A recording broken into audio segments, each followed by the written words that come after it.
శ్రీమతి రమణ గారు ప్రాణాయామంలో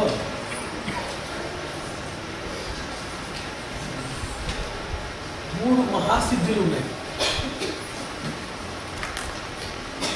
ఒకటి విశ్వాస సిద్ధి. విశ్వాసం అంటే ఈ విశ్వాసం లేదు, నమ్మకం లేదు. విశ్వాస సిద్ధి, అశ్వాస సిద్ధి అని, అంతశ్వాస సిద్ధి అని మూడు సిద్ధులు ఉన్నాయి.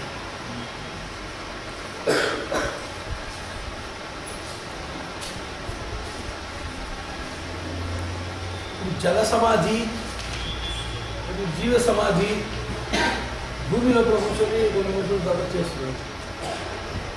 వారికి శ్వాసం ఎలాగ సంభవం అవుతుంది? పృథ్వీవత్ అంటున్నారు.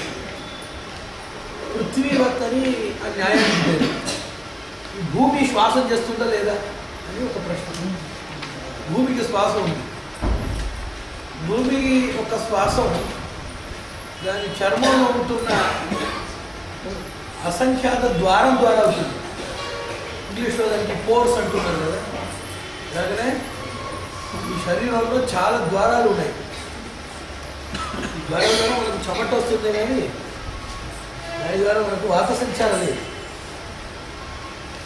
కానీ స్థావర జాతిలో చూస్తే పృథ్వీవత్ న్యాయం ఉంటుంది. భూమిలో స్థిరమైన జీవుడు కాబట్టి దానికి స్థావరం అని పేరు. ఇక్కడక్కడ తిరుగుతున్నారు కాబట్టి మనకందరికీ జంగమం అని పేరు. ఈ పేరు తెలుసు, ఈ బిల్లు కూడా రాస్తారు. స్థావర జంగమనాలు ఇదన్నీ ఇంకే. అంటే నిలబడి ఉండటం. ఇప్పుడు భూమిలో నిలబడి ఉంటున్న ఒక కారణంతో స్థావరానికి సర్వావయవ శ్వాసం ఉంటుంది. ఆ మూల నుంచి ఆ శిరస్సు అగ్రభాగం వరకు సర్వావయవ శ్వాసం అని పేరు.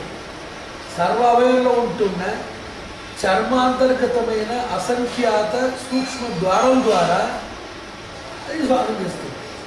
పృథ్వీకి అటువంటి శ్వాస ఉంటుంది. అందువల్ల పృథ్వీలో నిలబడుతున్న స్థావరానికి అదే శ్వాస ఉంటుంది. ఇప్పుడు మనకు అదే ఒక ఆయన ఏమన్నాడంటే, మిగతా గ్రహంలో ఎలాగ మనుషులు ఉంటారు, జీవరాశులు ఉంటారు, అక్కడ ప్రాణవాయువు లేదే అన్నాడు. పెద్దలు మూడు న్యాయాలు చెప్పారు. మొదటి న్యాయంలో వాయు నిర్దేశం, రెండవ దీంట్లో ఉపకరణ నిర్దేశం, మూడవ దీంట్లో కృతి లేకపోతే క్రియా నిర్దేశం అని ఒక విశేష న్యాయాన్ని పెట్టారు. ఇప్పుడు ఒక నిర్బంధం ఏమంటే, నేను ప్రాణవాయుని స్వీకరిస్తున్నాను అని ఒక నిర్బంధం. ఈ ఫలానా వాయుని స్వీకరిస్తున్నానని ఒక నిర్బంధం ఉంది. ఈ నిర్బంధం మనకు ఉంటున్న వల్ల అందరూ ఇదే వాయుని శ్వాసిస్తారని ఒక నిర్బంధం ఉంటుందా? వేరే వేరే వాయువు ద్వారా శ్వాసించవచ్చు కదా. రెండో ఒక విషయం ఉపకరణ నిర్బంధం. మనం ముక్కుతో చేస్తున్నాం, అందువల్ల అందరూ ముక్కుతో చేయాలనుకుంటుందా? లేదు కదా. మత్స్యాలు ఉన్నాయి, దానికి చెవు దగ్గర కదా ద్వారం ఉంటుంది, దానికి నాసిక ద్వారా శ్వాస లేదు కదా. స్థావరాలన్నీ ఉన్నాయి, దానికి నాసికనే లేదు కదా. చేపలను చూస్తే నాసిక వేరే చోట్ల ఉంటుంది, నాసికే లేదు దీనికి స్థావరానికి. అందువల్ల ఉపకరణ నిర్బంధం లేదంటున్నాను. క్రియా నిర్బంధం, మనము శ్వాసించి జీవిస్తున్నాము, అందువల్ల అందరూ శ్వాసంతోనే జీవించాలని ఒక నిర్బంధం లేదు. ఈ మూడు విషయాలు ప్రాణాయామాలు తెలుసుకోవాలి. మనము ప్రాణవాయువుని స్వీకరిస్తున్నాం కాబట్టి అదే వాయువుని అందరూ తీసుకోవాలని నిర్బంధం లేదు. మనం ముక్కులతో చేస్తున్నాం కాబట్టి అందరి ముక్కులతో చేయాలని ఉపకరణ నిర్బంధం లేదు. మనము శ్వాసిస్తున్నాం కాబట్టి యోగులు, సిద్ధులు, దేవతలు, మిగతా వారు అందరూ శ్వాసించాలని ఒక నిర్బంధం లేదు. మనము చేస్తున్నాము అంతనే చెప్పవచ్చును, కానీ శ్వాస నిర్బంధం కూడా క్రియా నిర్బంధం కూడా లేదంటున్నారు. ఇది ఎవరెవరికి అవుతుంది అంటే, మూడు వస్తువులకు ఇది అవుతుంది. మూడు వస్తువులకు అవుతుంది. జటాతీతులు, జటతుల్యులు, జడ పదార్థములు. జడ పదార్థములు ఉన్నాయి, దానికి శ్వాస లేదు. సమాధిలో ఉంటున్నారు జడతుల్యులు కాబట్టి వారికి శ్వాస లేదు. జడాతీతులైన దేవతలు ఉంటున్నారు, వారికి శ్వాస లేదు. అవి మూడు వంతులు శ్వాస రహితులు అంటున్నారు. ఎందుకు నేను చెప్తున్నానంటే, దీర్ఘమైన శ్వాస మనకు కావాలంటే, శ్వాస లేకుండా మనము బతకాలంటే, ఆంతరిక శ్వాస సంచారం మనకు రావాలంటే, సర్వావయవ శ్వాస రావాలంటే, ఈ ప్రతి ఒక్క వస్తువు నుంచి ధ్యానం ద్వారా ఆ శక్తిని తీసుకోవాలి. స్థావర భావన ధ్యానం చేసేవారికి శ్వాస మనము నిలబడి ఉంటే, ఒక పూరక క్రియలో శ్వాస వారికి నిలబడి ఉంటే అప్పుడు కూడా సర్వావయంతో ద్వారా వారు శ్వాస శక్తిని తీసుకున్నట్టు ఒక శక్తి వస్తుంది. స్థావర భావనలో, సిద్ధ భావనలో ఆంతరికమైన శ్వాస సంచారం ఉండేటట్టు ఉంటుంది. దేవతా భావంలో నేను చెప్పాను, అతీత భావం అని, జట అతీత భావంలో ఉంటున్న వారికి శ్వాస రహితం, శ్వాసమే వారికి లేదుగా, వారు స్వయం జ్యోతిగా వారితోనే వారు వెలిగిపోతుంది. ఇదే 3 విషయాలు. మనకు పైన వెళ్ళి శ్వాస లేకుండా ఉండటం కానీ, ఆంతరిక శ్వాస కానీ ఇంత మనకు అక్కర్లేదు. చేసే శ్వాసాన్ని పూర్తిగా చేసేటట్టు మనకు వస్తే కదా. సముద్రంలో ఎక్కువ జలం, మన దాహానికి అంజలి మాత్రం అన్నారు. అందువల్ల ఇది పెద్ద సముద్రం, దీంట్లో అంజలి మాత్రం ఉంటే, ఎందుకు చెప్తున్నాను, ప్రాణాయామంలో స్వప్రయత్నం అపాయకరం ఉంటున్నారు. మనకు శరీరానికి ఒక ప్రకృతి ఉంటుంది. శ్వాస మంచిగా రావాలంటే ఏముండాలి అని ఒక విషయం చెప్తున్నారు. దానికి ఇక్కడ ఒక ప్రేరణా శక్తి ఉంటుంది. ఇప్పుడు చెప్తున్నాం, నేను మాట్లాడుతున్నాను, కడుపు నుంచి మాట వస్తుంది. సంగీతం పాడుతున్నాను, కడుపు నుంచి పాడుతున్నాడు అని చెప్పి ఇక్కడ ఒక ప్రేరణ ఉంటుంది. మనకు ఎప్పుడైనా మీరు చూస్తే మీకు తెలుసు, భయం వచ్చేటప్పుడు కంఠంలో వస్తుంది, ఇక్కడ అన్నీ శుష్క అయిపోతుంది కదా భయం వచ్చేటప్పుడు. ఇంకా అది ఎక్కువ అయినప్పుడు ఇక్కడి నుంచి వస్తుంది. ఇక్కడ మీకు రుద్ర వేగం వస్తుంది, త్వరలో రుద్ర లేనప్పుడు మీకు కటకటక వస్తుంది పలిపిటేషన్. తర్వాత ఇంకా లేనప్పుడు కడుపు నుంచి మనకు వస్తుంది. ఇదన్నీ మనం అనుభవిస్తున్నాం, దీనికి ఏమి శాస్త్ర ప్రమాణం అక్కర్లేదు. ఇక్కడి నుంచి ఒక ప్రేరణ ఉంటుంది. ఈ ప్రేరణ నాభ్యంత ప్రేరణ, శ్వాస కారణం. శ్వాసానికి ప్రేరణ ఇక్కడి నుంచి. కానీ మేము ఎలాగ శ్వాసిస్తున్నామో ఒక ప్రశ్న అడిగాలి, ఎలాగ మనం శ్వాసం చేసుకున్నాము అని. ఒక ఆయన అడిగాడు, ఏమండి హోమం చేస్తే వర్షం వస్తుంది అంటున్నారు, హోమం ఎవరు చేస్తారు, వర్షం వస్తుంటుంది కదా. అట్లా చెప్పకూడదండి. హోమం వల్ల వచ్చే వర్షానికి ఒక పవిత్రత ఉంటుంది, దానికి ఒక శుద్ధి ఉంటుంది. ఇప్పుడు వచ్చేదాన్ని వాత జ్యేష్ఠతో వచ్చేది. ఎక్కడైనా సైక్లోన్ వస్తే, ఎక్కడైనా వాద బలాత్కారం వస్తే దాని ద్వారా వచ్చే వర్షం, కానీ ఇది ప్రాకృతిక వర్షం కాదు. ఇప్పుడు మనకు బహుశా వస్తున్న వర్షాలన్నీ ఎక్కడి నుంచి వస్తున్నాయి, ఎక్కడైనా ఏదో ఆ తాపమానాల్లో ఒక బలాత్కారం వస్తుంది. తాపమానం నిర్బంధంతో వస్తున్నది, కానీ స్వతసిద్ధంగా వికసిస్తూ వస్తున్న పుష్పవృష్టిలాగా ఉంటున్న వర్షం మంచి ఉంటున్నది. అలాగే మనం ఎందుకు శ్వాసం తీస్తున్నాం తెలుసు కదా, ఈ నాభ్యంత ప్రేరణ ద్వారా చేయట్లేదు. శ్వాస చేయలేకపోతే మనకు శరీరానికి ఒక అసౌఖ్యం వస్తుంది, దానివల్ల ఆ నిర్బంధంతో మనం చేస్తున్నాం. ఎలాగ ఇప్పుడు ఇలాగ వస్తున్న వర్షాలన్నీ వాత తాపమాన వికారముతో వస్తున్న బలాత్కార వర్షం. అలాగనే మనం చేసే శ్వాసం చేయలేకపోతే ఏమవుతుంది, శరీరంలో ఒక అసువిధ వస్తుంది కదా. ఆ అసువిధ కోసం మన శరీరాన్ని ఓ వికారం వస్తుంది, అసువిధ అని వస్తుంది కదా. ఆ అసువిధ వస్తే ఆ అసువిధ కోసం దాన్ని నిండించడానికి ఒక శ్వాస ప్రయత్నం చేస్తున్నాం. ఇది వచ్చి వికారజాత ప్రయత్నమే కానీ వికాసజాత ప్రయత్నం కాదు. మనుషులు ఎవరు కూడా సహజ శ్వాసలు కాదు. ఇప్పుడు ఉండేవారు అందరూ సహజ శ్వాస లేదు, శ్వాసం చేయలేకపోతే వారికి శరీరంలో ఒక అసౌవిధ్యం, ఈ అసౌవిధ్యం వల్ల వారికి ఒక ప్రేరణ వస్తుంది. ఆ వికార ప్రేరణ నుంచి వచ్చే శ్వాసం మేము చేస్తున్నాము. నాభ్యంత శ్వాసం అంటున్నాం. నాభ్యంత శ్వాసం ఎలాగ మనం అభ్యసించాలి అని చెప్పి ఆ రోజే ఇప్పుడు మంత్రపూర్వకంగా చెప్పాను కాబట్టి మంత్రపూర్వకంగా ఈరోజు చెప్పబోతున్నాం. ఎందుకు చెప్తున్నామంటే ఈ ప్రాణశక్తి నిన్ననే చెప్పాను, అన్నము ఔషధము అమృతమని అకారత్రయ సంబంధం ప్రాణాన్ని అని ఈ విషయాల గురించి నిన్న విషయంగా చెప్తాను. ఇప్పుడు మనము ఈ నాభి క్షేత్రాల నుంచి వస్తున్న ఒక ప్రాణం, ఒక ప్రాణశక్తి, ఈ ప్రాణశక్తి ఇక్కడి నుంచి వచ్చి నిండి ఇక్కడి నుంచి మళ్ళీ రావాలి. ఇప్పుడు ప్రాణాయామం ప్రత్యాహారం దీనికి పరస్పర సంబంధం ఉంటుంది. ద్వంద్వం అని పేరు. యమం నియమం ఒక ద్వంద్వం, ఆసనం పృథక్ తనిగా ఉంటుంది. ప్రాణాయామం ప్రత్యాహారం ఒక ద్వంద్వం, ధ్యాన ధారణ ఒక ద్వంద్వం, సమాధి అనేది ఏకాకి. అప్పుడు యోగాభ్యాసంలో చూస్తే 3 ద్వంద్వాలు 2 ఏకాకిలు ఉన్నాయి. ద్వంద్వం అంటే 2 చేరి పరస్పరం అన్యోన్యంగా అది భావించి చేయాలి. యమనియమం పరస్పరం, ప్రాణాయామ ప్రత్యాహారం పరస్పరం, ధ్యాన ధారణ పరస్పరం, ఆసనము సమాధి 2 ఏకాకి అని దీనికి లక్షణాలు పెట్టారు. అందువల్ల ఇప్పుడు మనకు సర్వశ్వాసం సర్వావయవ శ్వాసానికి అభిమాని దేవత స్థావరం, దానికి వనస్పతి, సోముడు, పరమాత్మ అని ఇది ఒక. అశ్వాసానికి జటాతీతల సిద్ధులు ఉంటున్నారు, దానికి హిరణ్యగర్భుడు దేవత, ఈ విశ్వ విరాట్ స్వరూపి అయిన పరమాత్మ దానికి అభిమాని దేవత ఉంటుంది. దీంట్లోనే విరాట్ సమ్రాట్ స్వరాట్ అని ఉంటుంది. స్వయం రాజతే ఇది స్వరాట్, విశేషేణ రాజతే ఇది విరాట్, సమ్యక్ రాజతే ఇది సమ్రాట్ అని 3 పేర్లు చెప్తున్నారు. రాజతే అంటే విలసిస్తూ ఉన్నాడు, శోభతో ఉంటున్నాడు అని ఒక అర్థం. ఎందుకు చెప్పాలంటే ఈ మంత్రాల గురించి చెప్పాలి. ప్రాణాయామానికి ఈ నాభ్యంతర శ్వాసానికి ఇక్కడి నుంచి ప్రేరణ తీసుకుని రావడానికి అది శుద్ధ ప్రేరణగా ఉంటుంది. ఎప్పుడైనా మనకు ఎప్పుడు వస్తుంది నాభ్యంతర ప్రేరణ? మనకు వస్తుంది. ఎప్పుడు వస్తుంది? గతిభేద, ఆరోహణ, ఆయాస, భయ, అస్థైర్య, ఆకాంక్షాసు అంటున్నారు. శరీరంలో ఏదైనా ఒక దోషం వచ్చేస్తే అస్థైర్యం, స్థిరత వెళ్ళిపోతుంది. అప్పుడు మనకు శ్వాసం చాలా వేగంగా వస్తుంది. ఇక్కడి నుంచి అప్పుడు శ్వాసం వస్తుంది. అస్థైర్యంలో ఆకాంక్ష ఏం జరుగుతుందని ఒక ఆకాంక్షలో ఇది వస్తుంది. కానీ ఇది స్వభావికంగా రావట్లేదు, దాంట్లో వస్తుంది. మరి భయం నుంచి వస్తుంది. ఆరోహణ, మీరు పైన వెళ్ళిపోతే ఒక 10 మెట్లు వెళ్ళిపోతే తర్వాత దీర్ఘ శ్వాసం వస్తుంది. ప్రాణాయామం అప్పుడు వెళ్ళిపోతుంది, అట్లా ఆరోహణలో వస్తుంది. ఆయాసంలో ఏదైనా పని చేసేసి ఆయాసంతో కూర్చుంటే అప్పుడు దీర్ఘ శ్వాసం అని వస్తుంది. కానీ ఇటువంటి విషయంలో కృత్రిమాన్ని మీరు చెప్తున్నారు. దీనికి ఏం చెప్తున్నారు శాస్త్రంలో? కృత్రిమ శ్వాసం అంటున్నారు. ఈ కృత్రిమ శ్వాసంలో ఆకాంక్ష, భయం కానీ, ఆరోహణం కానీ, ఆయాసం కానీ భీషణ వస్తుంది. కానీ స్వాభావికమైన శ్వాసం మనకు రావట్లేదు. దాంట్లో అందువల్ల ఏమంటున్నారు?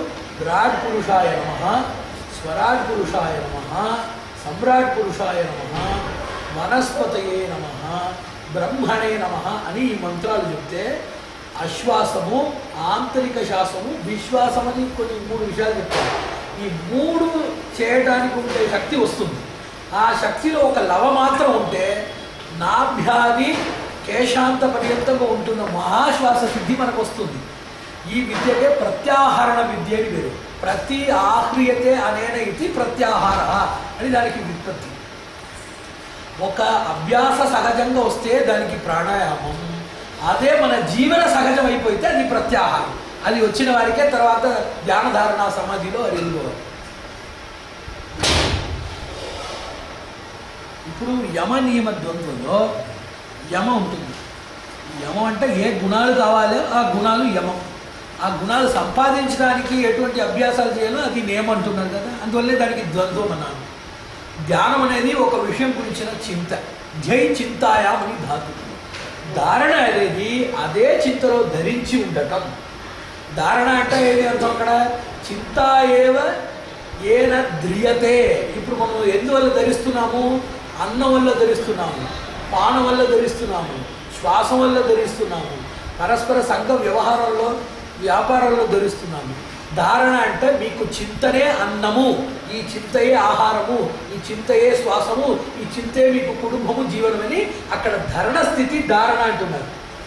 చింత జీవనంలో ఒక భాగం అయిపోతే ధ్యానం, ఆ చింత ఒక లక్ష్యాని కోసం వెళ్ళిపోయి ఆ లక్ష్యం వచ్చే వరకు ఉంటే తపస్య, అదే చింతనే మీకు జీవనం వచ్చిపోతే ధారణ అయిపోతుంది. ఈ ద్వంద్వ సిద్ధి అయిపోతే సమాధికి వెళ్ళిపోతారు. కానీ మనకు ఏమంటే దీంట్లో ఒక విషయం ఉంటుంది.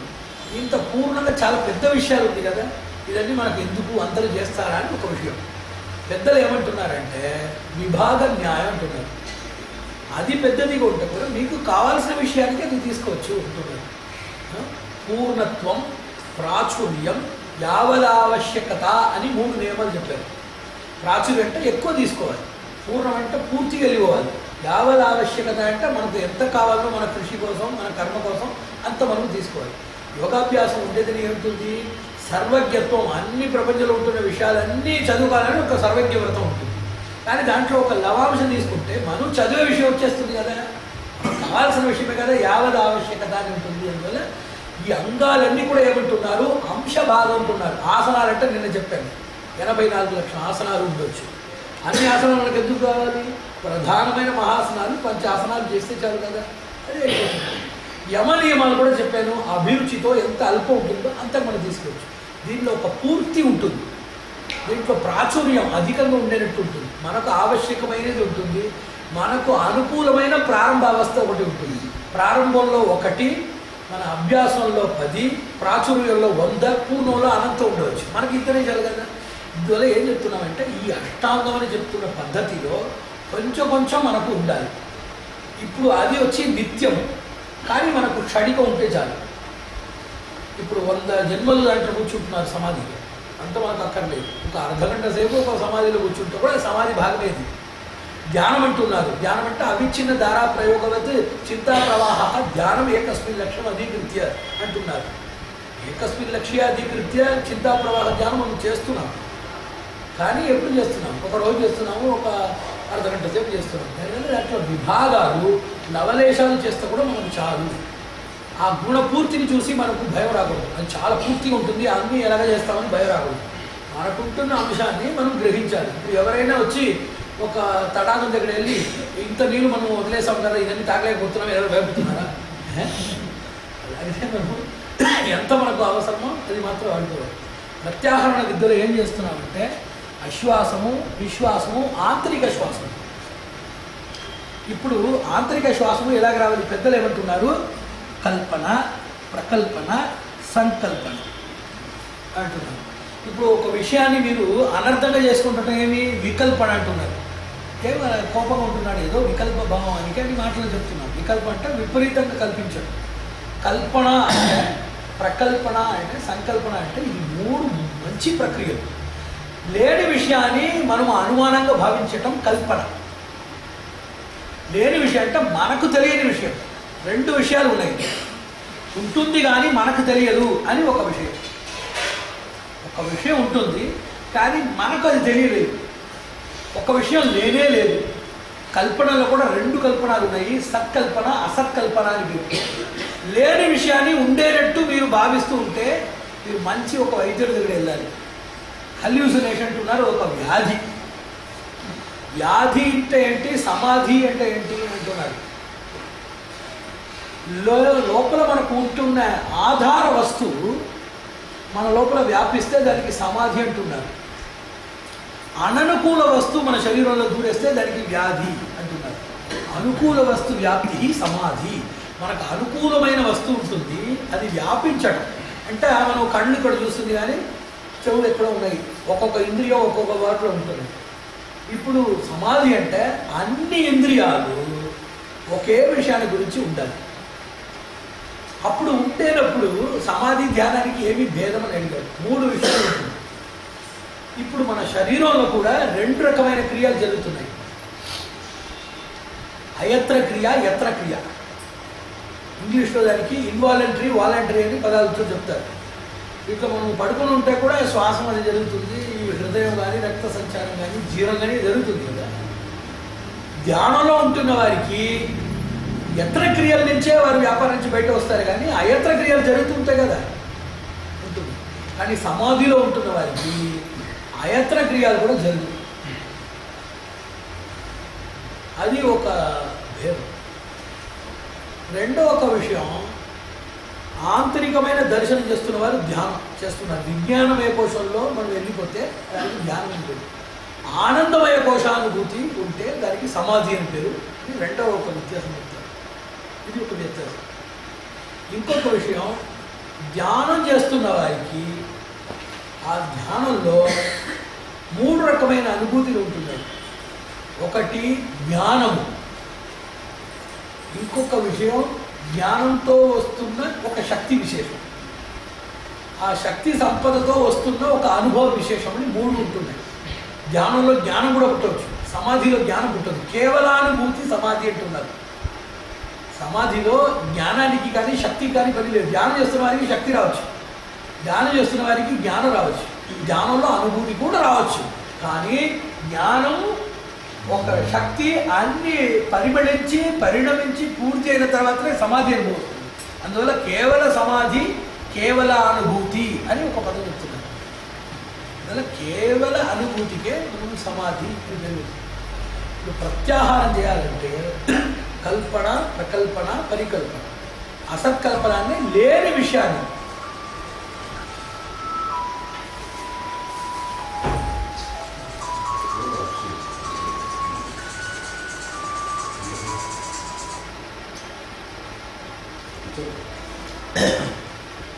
లేని విషయాన్ని ఉండేటట్టు భావించడం అసత్కల్పన. అందులో ఒక మంచిది ఉంటుందా అంటే ఉంటుంది, ధైర్యం ఉంటుంది. నేను ప్లాసిబో అని చెప్పాను కదా, ఖాళీ ఒక మందు ఉంటుంది, దాని లోపల ఏ విషయమే లేదు. ఆ ఖాళీ పదార్థాన్ని పరమ విశ్వాసంతో తీసేటప్పుడు దానివల్ల ఆయనకి ఏదో మంచిది వస్తుంది. అసత్కల్పనలో మంచిది వస్తుంది, కానీ సత్కల్పన అంటే ఉండే విషయం మనకు తెలియదు. ఇప్పుడు పెద్దలు చెప్తున్నారు, ఒక జ్యోతిని కల్పన చేయండి, ఒక కాంతి మండలాన్ని కల్పన చేయండి అంటున్నారు. ఇది అసత్కల్పన, సత్కల్పన? సత్కల్పన. ఎందుకంటే అది ఉంటుంది, ఆ ఉంటున్న విషయం మీకు తెలియలేకపోతుంది. దాన్ని చూసి తర్వాత విశ్వసించి చేయటం కష్టం. అందువల్ల విశ్వసించి చూడండి. విజ్ఞానం అంటే చూసి విశ్వసించండి అని చెప్పేది విజ్ఞానం, విశ్వసించి చూడండి అని చెప్పేది ప్రజ్ఞానం. అందువల్లే మనం ఏం చెప్తున్నాము, మీరు ఒక కల్పన చేయండి. మీకు ఇప్పుడు అనుభవంలో రాదు, అది నిజంగా ఉంటుందే కానీ మీ అనుభవంలో రాదు. లేని విషయం కాదు, అది ఉంటుంది, కానీ మీ అనుభవం ఇప్పుడు రాదు కాబట్టి అది ఉండేటట్టు భావించండి. ఆ భావన ఎక్కడి నుంచి వస్తుంది? అక్కడ అనుభూత ద్రష్టృ సిద్ధానాం నిర్వచనం అంటున్నారు. సిద్ధ అంటే చేతిలో తీసుకున్నవారు, అనుభూతులు అంటే మనసులో తీసుకున్నవారు, ద్రష్టు అంటే చూసినవారు. దీని నిర్వచనం ఉంటుంది. ఇక్కడ ఒక జ్యోతి ఉంది, నేను చూశానంటున్నాను, అది ఒక నిరూపణ, వచన నిరూపణ. అట్లా చూసిన వారికి ధారాప్రవాహమైన జ్ఞానంతో అసంఖ్యాత శాస్త్రాలు చేశారు. అది వచ్చి క్రియా ప్రమాణ నిరూపణ అంటున్నారు. చెప్పే వచనం ఒక నిరూపణ, కానీ వచనానికైనా వారికి వేరే నిరూపణ, దృఢమైన నిరూపణ ఉండాలి కదా. వాడు చెప్తున్నాడు, నేను హాయిగానే ఉన్నాను అంటున్నాడు, కానీ ముఖం చూస్తే చాలా శోభంగా ఉండేటట్టు. వచనానికి వారి స్థితికి ఒక యోగ్యత ఉండాలి కదా. అట్లా పెద్దలు నేను జ్యోతిని దర్శించాను, నేను ఆత్మ గుహ లోపల వెళ్ళిపోయాను, ఆనందమయ కోశంలో ఆనందాన్ని అనుభవిస్తున్నానని చెప్తే దానికి అర్హంగా నిరూపణ పరంగా వారి యొక్క అనుభూతికి ఒక వికాసం ఉండాలి. ఆ వికాసం ద్వారా అది మనకు ప్రమాణ రూపేణ మనకు అది సహాయం చేయాలి. అది ఎట్లా అవుతుంది? వారు చేస్తున్న అతి చేష్టలు అంటున్నారు. 3 రకమైన ప్రమాణాలు ఉన్నాయి. అతి చేష్టలు, ఈ ప్రకృతిని అతిక్రమించి వారు చేస్తున్న చేష్టలు అతి చేష్టలు అంటున్నారు. జల, అగ్ని, పృథివీ, ఆకాశ, దాని మధ్యలో ఉంటున్న జడ అజడ శక్తులు దీనికని అతీతంగా వారు చేయగలరు. దానికి అతిమానుషత చేష్టము లేకపోతే అతి చేష్టలు అని పేరు. ఈ అతి చేష్టల ద్వారా జరుగుతుంది. అత్యాశ్చర్య నైపుణ్య విషయాదయ, వారికి చాలా శాస్త్రాలు చేశారు. మనుష్య జీవితంలో 100 సంవత్సరాలు కూర్చుంటే కూడా అటువంటి శాస్త్రాలు మనం చేయలేకపోతుంది. చదివేదానికే మనకు 100 సంవత్సరాలు చాలదంటే దాన్ని రాయడానికి చెప్పాను మనం. అందువల్ల అంత చేశారు. అదేవిధంగా వారి అత్యాశ్చర్యమైన ఒక వారి కృత్యం అది, ఆ శాస్త్రాలు నేను చేయడం. 3వ ఒక ప్రమాణం సత్య నిర్వచనం. వారు ఎప్పుడు సత్యం మాట్లాడుతున్నవారు పెద్దలు. అందువల్ల వారు సత్యాన్ని చూసి, పెద్దలంటే సత్యవచనం చేస్తున్నవారు పెద్దలు, అందువల్ల వారు చెప్పేది నిజము అని ఒక విషయం. రెండవ విషయం, మనుష్య అసంభవమైన శాస్త్రాలు, చాలా శాస్త్రాలు చేశారు. అందువల్ల వారికి ఒక విశ్వాసం. అది మాత్రం లేకుండా చేష్టలో కూడా వారికి మిగతా వారికి తేడా ఉంటుంది. వారు మనం చేయలేని చాలా విషయాలు వారు అదే అంటున్నారు. సిద్ధులు ఎవరు, బద్ధులు ఎవరు అంటే చాలా వ్యాఖ్యానాలు చెప్తారు. ఇంకొక వ్యాఖ్యానం చెప్తున్నారు, మిగతా వారు చేయలేని విషయాలన్నీ చేస్తున్నవారు సిద్ధులు, చేయకూడని విషయాలన్నీ చేస్తున్నవారు బద్ధులు అంటున్నారు.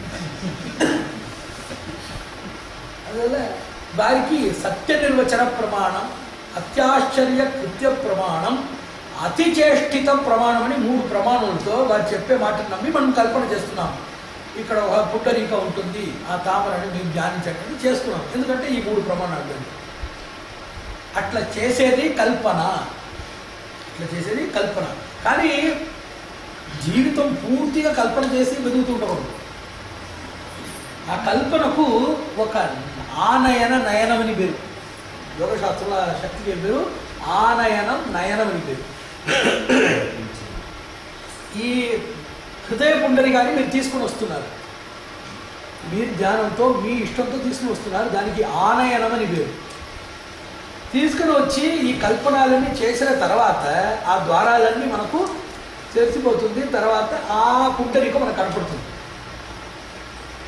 లోపల ఉంటున్న ఒక విషయం కనపడుతుంది. ఇది ఎలా కనపడుతుంది అంటే మీకు తెలుసు, ఈ చాలా కేళీలు ఉన్నాయి. ఆ కేళీలు ఏమంటున్నారు, ఒక సంఖ్య ఉంటుంది 5 అంటే 5ని రాయి అంటున్నారు. అది రాసి లోపల చూస్తే ఉందా నీకు ఒక జగ్ ప్రైస్ అని చెప్పి ఒక 5 ఉంటుంది. అలాగనే ఇప్పుడు 5ని ఒక సంఖ్య లోపల చూస్తే మనకు ఏదో ఒక బింద దొరుకుతుంది. 10 అంటే ఒక స్కూటర్ అని చాలా విషయాలు నమ్మలు. అలాగే మనకు కూడా ఆంతరికంగా ఒక సంఖ్య, ఆ సంఖ్యకు ఒక రూపం, ఆ రూపానికి ఒక పారితోషకం ఉంటుంది మనకు. దాంట్లో కొన్ని వ్యర్థం వచ్చినాయి కానీ ఇక్కడ ఏం వ్యర్థం లేదు. అన్ని దీంట్లో ఏదైనా ఒక విషయం ఉంటుంది. అలాగనే మనము హృత్పుండరీకంలో ఆ పుండరీక భావనతో రాస్తూ మనం ఏం చేస్తున్నాము, నిజంగా ఉంటున్న పుండరీకాన్ని తీసుకుని వస్తున్నాము. దానికి ప్రకల్పనం అని పేరు. ఇప్పుడు మీరు ఆ పుండరీకాన్ని భావనతో తీసుకుని వచ్చే క్రియకు ఆనయనం అని పేరు. ఈ తీసుకుని వచ్చిన తర్వాత ఈ పుండరీకం ఏం చేస్తుంది, 2 పుండరీకం ఉంటుంది. స్థిత పుండరీకం, భావిత పుండరీకం అని పేరు. ఈ భావిత పుండరీకం వచ్చి ఏం చేస్తుంది, ఈ గోడపైగా గట్టిగా కొట్టి స్థిత పుండరీకాన్ని తీసుకుని వచ్చి అది అట్లనే నిమగ్నమైపోతుంది. తర్వాత ఈ పుండరీకం, నిజమైన స్థిత పుండరీకం మిమ్మల్ని యాత్రకు, ధ్యాన యాత్రకు తీసుకుని వెళ్తుంది. దానికి నయనం అని పేరు. మీరు ఆ పుండరీకాన్ని తీసుకొని రావటం, మీరు భావనతో తీసుకుని రావటం ఆనయనం అని పేరు. ఆ భావిత పుండరీకం వచ్చి స్థిత పుండరీకాన్ని కొట్టేసి బయట తీసుకుని వచ్చి దాంట్లో మేళనమైపోతుంది, ప్రలీనమైపోతుంది. దాని తర్వాత ఈ పుండరీకం మిమ్మల్ని ధ్యానయాత్రకు ఇంకా పైన తీసుకుని వెళ్తుంది. దానికి నయనం అని పేరు. ఈ ఆనయన నయనమని ఈ 2 శబ్దాలు విన్న వారికే ధ్యానస్థితి అవుతుంది అని పదశృతి. మీరు ఎక్కువ ఈ చేయాల్సిన అక్కడ కూడా లేదు. వేదంలో అదే చెప్తున్నారు కదా, చాలా విషయాలు చెప్పేసి యా ఏభం వేద అంటున్నారు. ఇట్లా చేయలేకపోతే కూడా ఈ విషయం ఎవరికి అర్థం అవుతుందో వారికి ఈ ఫలం అని వేదంలో 1000 సార్లు వస్తుంది. యా ఏభం వేద అని వస్తుంది. అందువల్ల మీరు ఇట్లా భావిత బింబం ఉంటుంది. ఆ భావిత బింబానికి స్థిత ప్రతిబింబం, నిజబింబం మన లోపల ఉంటుంది. ఈ 2 నిమగ్నమైపోతే ఆనయనా నుంచి నయనానికి వెళ్ళిపోతున్నాము అని ఈ విషయం తెలుసుకోవాలి. దీనికే కల్పన నుంచి ప్రకల్పనకి వెళ్ళటం. ఈ ప్రకల్పనలో మనం చేస్తున్న ధ్యానంతో మనము వాంఛిత కార్య ప్రయోగ సిద్ధి సంకల్పన అంటున్నాం. నాకు ఇది కావాలని అనుకుంటే అది త్వరలో ఎవరికి అయిపోతుందో వారికి సంకల్ప సిద్ధి ఉంటుంది. పెద్దలు చెప్తున్నారు, ఈ లోకమని ఎలాగ వచ్చిందంటే భగవత్ సంకల్పం అంటున్నారు. సంకల్పం అంటే శరీరంలో చెమటతో కార్యాలు చేయటం కాదు, పరిశ్రమతో చేయటం కాదు. ఇచ్చా మాత్రం ప్రభో సృష్టి అంటున్నారు శాస్త్రంలో. ఇచ్చ అయింది, ఆ ఇచ్చా మాత్రం ఈ భగవంతుని యొక్క సృష్టి జరిగిందని చెప్పినట్టు మనము సంకల్పనం వస్తుంది. దాని ప్రకల్పన వల్ల సంకల్పం. లేని విషయాన్ని మనం భావించటం అసత్కల్పన, ఉంటున్న విషయాన్ని భావించడం సత్కల్పన. కల్పన నుంచి మనం వెళ్ళిపోయి నిజమైన బింబ దర్శనం చూసేది ప్రకల్పన. ఈ ప్రకల్పనలో చూస్తున్న విషయాలు మనకు కరస్థంగా అయిపోతే, మనస్థమైన విషయం కరస్థంగా అయిపోతే దానికి సంకల్పన. దీనికి మంత్రం ఏమంటే ఓం ఆకూత్యై నమః, కల్పాయ నమః, ప్రకల్పాయ నమః, సంకల్పాయ నమః, ఆనయన నయనాభ్యాం నమః అని దీనికి మంత్రం. ఆకూత్యై నమః. ఇట్లా ఇన్ని కార్యాలు మీరు చేయాలంటే మీ మనసు నుంచి ఒక శక్తి ఇన్ని చేయబడుతుంది. ఆ శక్తికే ఆకూతి అని పేరు. మన సంకామమాకూతి వాచ సత్యమహీమహి అని శ్రీసూక్తుల వేదంలో వస్తుంది కదా, ఆకూతి అని. ఈ ఆకూతి అని ఆ శక్తికి పేరు. ఆ ఆకూతి ద్వారానే మనకు ఏమవుతుంది, ఈ కల్పన చేసేది. కల్పన చేసేదానికి మనకు శక్తి ఎక్కువ ఉంటుంది, కానీ సంకల్పన చేసేదానికి శక్తి లేదు. ఆ కల్పనని ప్రకల్పనగా చేసుకోవడానికి శక్తి లేదు. దానికి సంకల్ప మాత్రంగా దాన్ని పరిణమించి శక్తిపూర్వకంగా చేసుకొని కార్యార్థంగా చూడాల్సింది, దానికి శక్తి లేదు. దానికి ఈ మంత్రాలతో మనం చెప్పాల్సింది. అలాగనే మనము ఆంతరిక శ్వాసంలో కూడా ఇప్పుడు కల్పన చేయాలి, ప్రకల్పన చేయాలి, సంకల్పన చేయాలి. దాంట్లో 3 అభ్యాసాలు ఉన్నాయి. ఒకటి విపరీత క్రియ, ఇంకొకటి అనువర్తన క్రియ, 3వ విషయం ఏకాకీ క్రియ. లేకపోతే ఏకల క్రియ అంటున్నారు దాన్ని. ఇప్పుడు విపరీత క్రియ చూస్తాం. మీరు ఉచ్ఛ్వాసం శ్వాసాన్ని తీసేటప్పుడు పూరకరైతే కుంభదాన్ని యోగ పదాలు, వేదంలో ఉంటున్న పదాలు ఉచ్ఛ్వాస నిశ్వాస ధరణం అని పేరు. ఆ పదాలు దానికి గౌరవం ఎక్కువ ఉంటుంది, దానికి బలం ఎక్కువ ఉంటుంది, ఆ పదానికి అర్థమే వేరే ఉంటుంది. భగవంతునికి కూడా ఉచ్ఛ్వాసం ఉంటుంది, కానీ భగవంతుని దగ్గర పూరకరైతే కుంభగా లేదు. పూరకరైతే కుంభం అంటే అది యత్నతో రావటం, ఇది చేసుకోవాలని చేసి రావటం. ఉచ్ఛ్వాస నిశ్వాసాలు సహజంగా వచ్చేది. ఇప్పుడు ఇది చెప్తాను. మీరు ఉచ్ఛ్వాసం చేసేటప్పుడు ఆంతరికంగా నిశ్వాసం చేయాలి. ఇది ఒక కల్పన మాత్రం, కల్పనగా ఇప్పుడు చేయాలి. ఎందుకంటే నేను చెప్పాను, ఇప్పుడు మనము బింబ మాత్రంగా భావిత శ్వాసమే చేయగలుగుతున్నాం, భావిత పుండరీకలాగా చేయగలుగుతున్నాం. ఇప్పుడు మీరు శ్వాసాన్ని తీసుకోలేనప్పుడు ఆంతరికంగా మీకు శ్వాసం ఈ శరీరాన్ని నుంచి, శ్వాస ముక్కు నుంచి కాదు, ఈ శరీరాన్ని నుంచి ఆంతరికంగా శ్వాస వెళ్ళేటట్టు మీరు కల్పించాలి. ఇప్పుడు ఇక్కడి నుంచి ఇదే ఇప్పుడు ఇలాగెళ్తుంది కదా, ఇలాగెళ్తుంది, దీనికి బహిశ్వాసం ఉంది. ఇలాగెళ్తుంది, దీనికి ఆంతరిక శ్వాసం ఉంది. దీనికి ప్రతిలోమం ఇప్పుడు ఇక్కడి నుంచి పుట్టి ఇక్కడ వెళ్ళి ఇక్కడి నుంచి మళ్ళీ ఇట్లా వచ్చేటట్టు ఉంటుంది. ఇది ఇలాగవుతుంది. ఇక్కడంటే ఈ శరీరంలో దీనికి ఉంటున్న స్థానం ఉంటుంది కదా, ఇక్కడి నుంచి లోపల ఇలాగెళ్ళి మణిపూరక పరిగెత్తుంది, మణిపూరక నుంచి ఆజ్ఞ ద్వారా వచ్చి సూక్ష్మ ద్వారం ద్వారా వచ్చేస్తుంది, అది బయట రాదు. ఇదే నాకు ఇప్పుడు భావన. ఇప్పుడు ఇది విపరీతం అంటే విశ్వాసం ఉంటే నిశ్వాసం చేయటం, ఇదే అనుకూలమైనది. మొదటి అభ్యాసం ఇదే. ఒకసారి ఉచ్ఛ్వాసం చేసి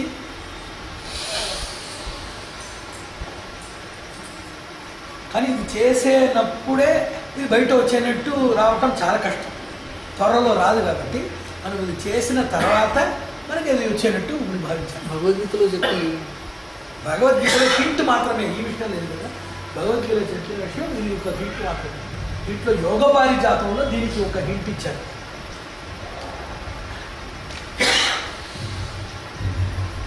భగవద్గీతలో ఉంటున్నది అనువర్తనం. ఆఫరింగ్ అనువర్తనం అంటే మీరు ఉచ్ఛ్వాసం చేసేటప్పుడు కూడా లోపల ఉచ్ఛ్వాసాలు చేయడం, అది అనువర్తనం. ఏకల ఆంతరిక శ్వాసం, ఏకలాభ్యాసం అంటే మీరు శ్వాసాన్ని తీసేసి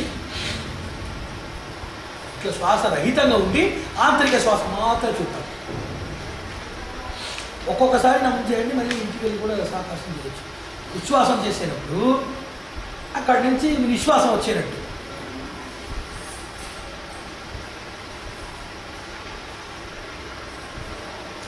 ఇప్పుడు నిశ్వాసం చేసేటప్పుడు ఇక్కడ ఉచ్ఛ్వాసం వచ్చేటట్టు.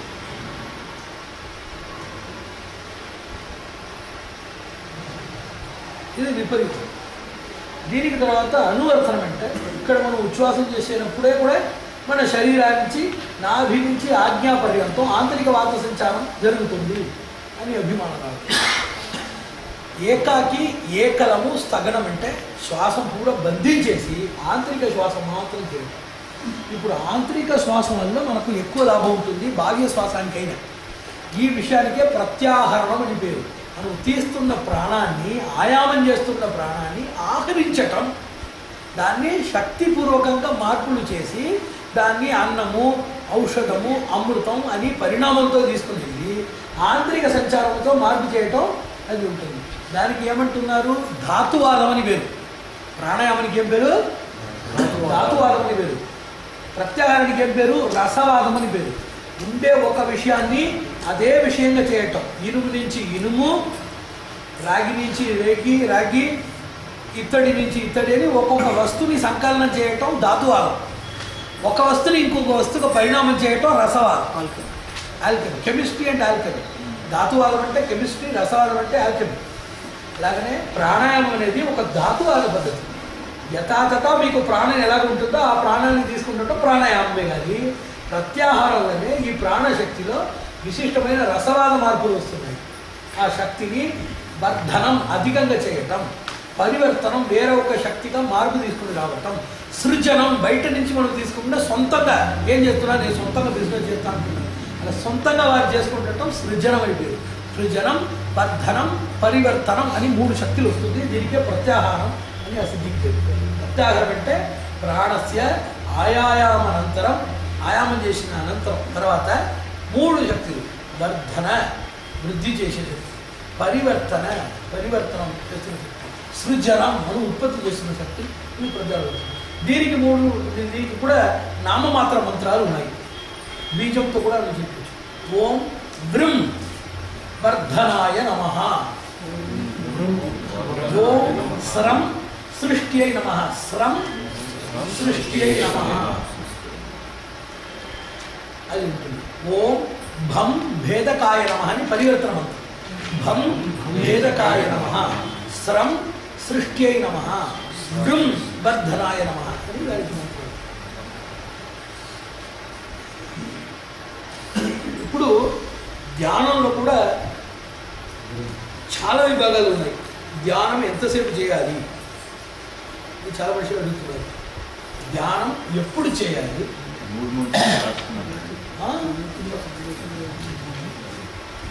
ఓ బ్రహ్మవర్ధనాయ నమః, భం భేదకాయ నమః, స్రం సృష్ట్యై నమః.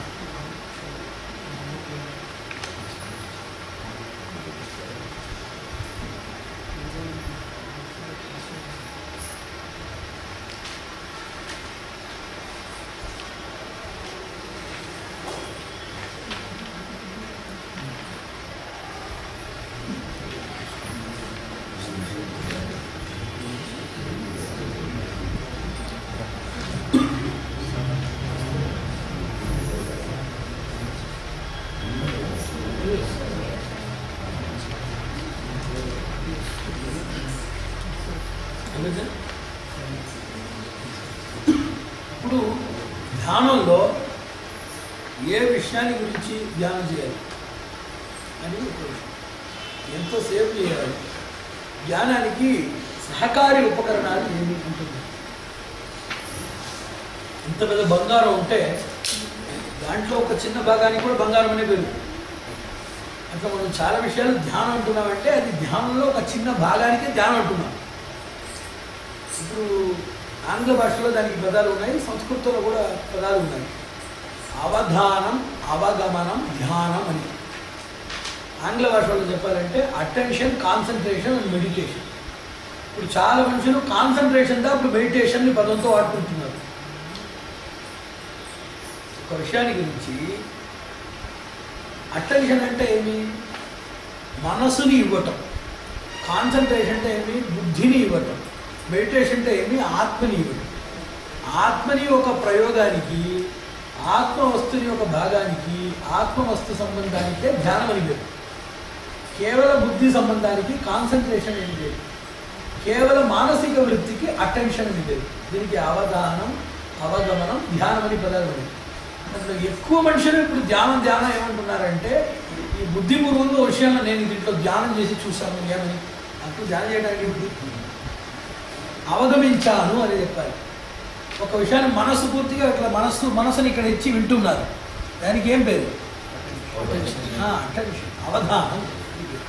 అవధానం అంటే ఒక విషయాన్ని బయట నుంచి చూడటం, ముందుకు వచ్చి చూడటం అనేది అవగమనం, లోపల వెళ్ళి చూడటం అనేది అనుసంధానం లేకపోతే ధ్యానం. నిధిధ్యాసనం అంటున్నాం కదా వేదంలో. నిధిధ్యాసనం అనేది ఇదే విషయం.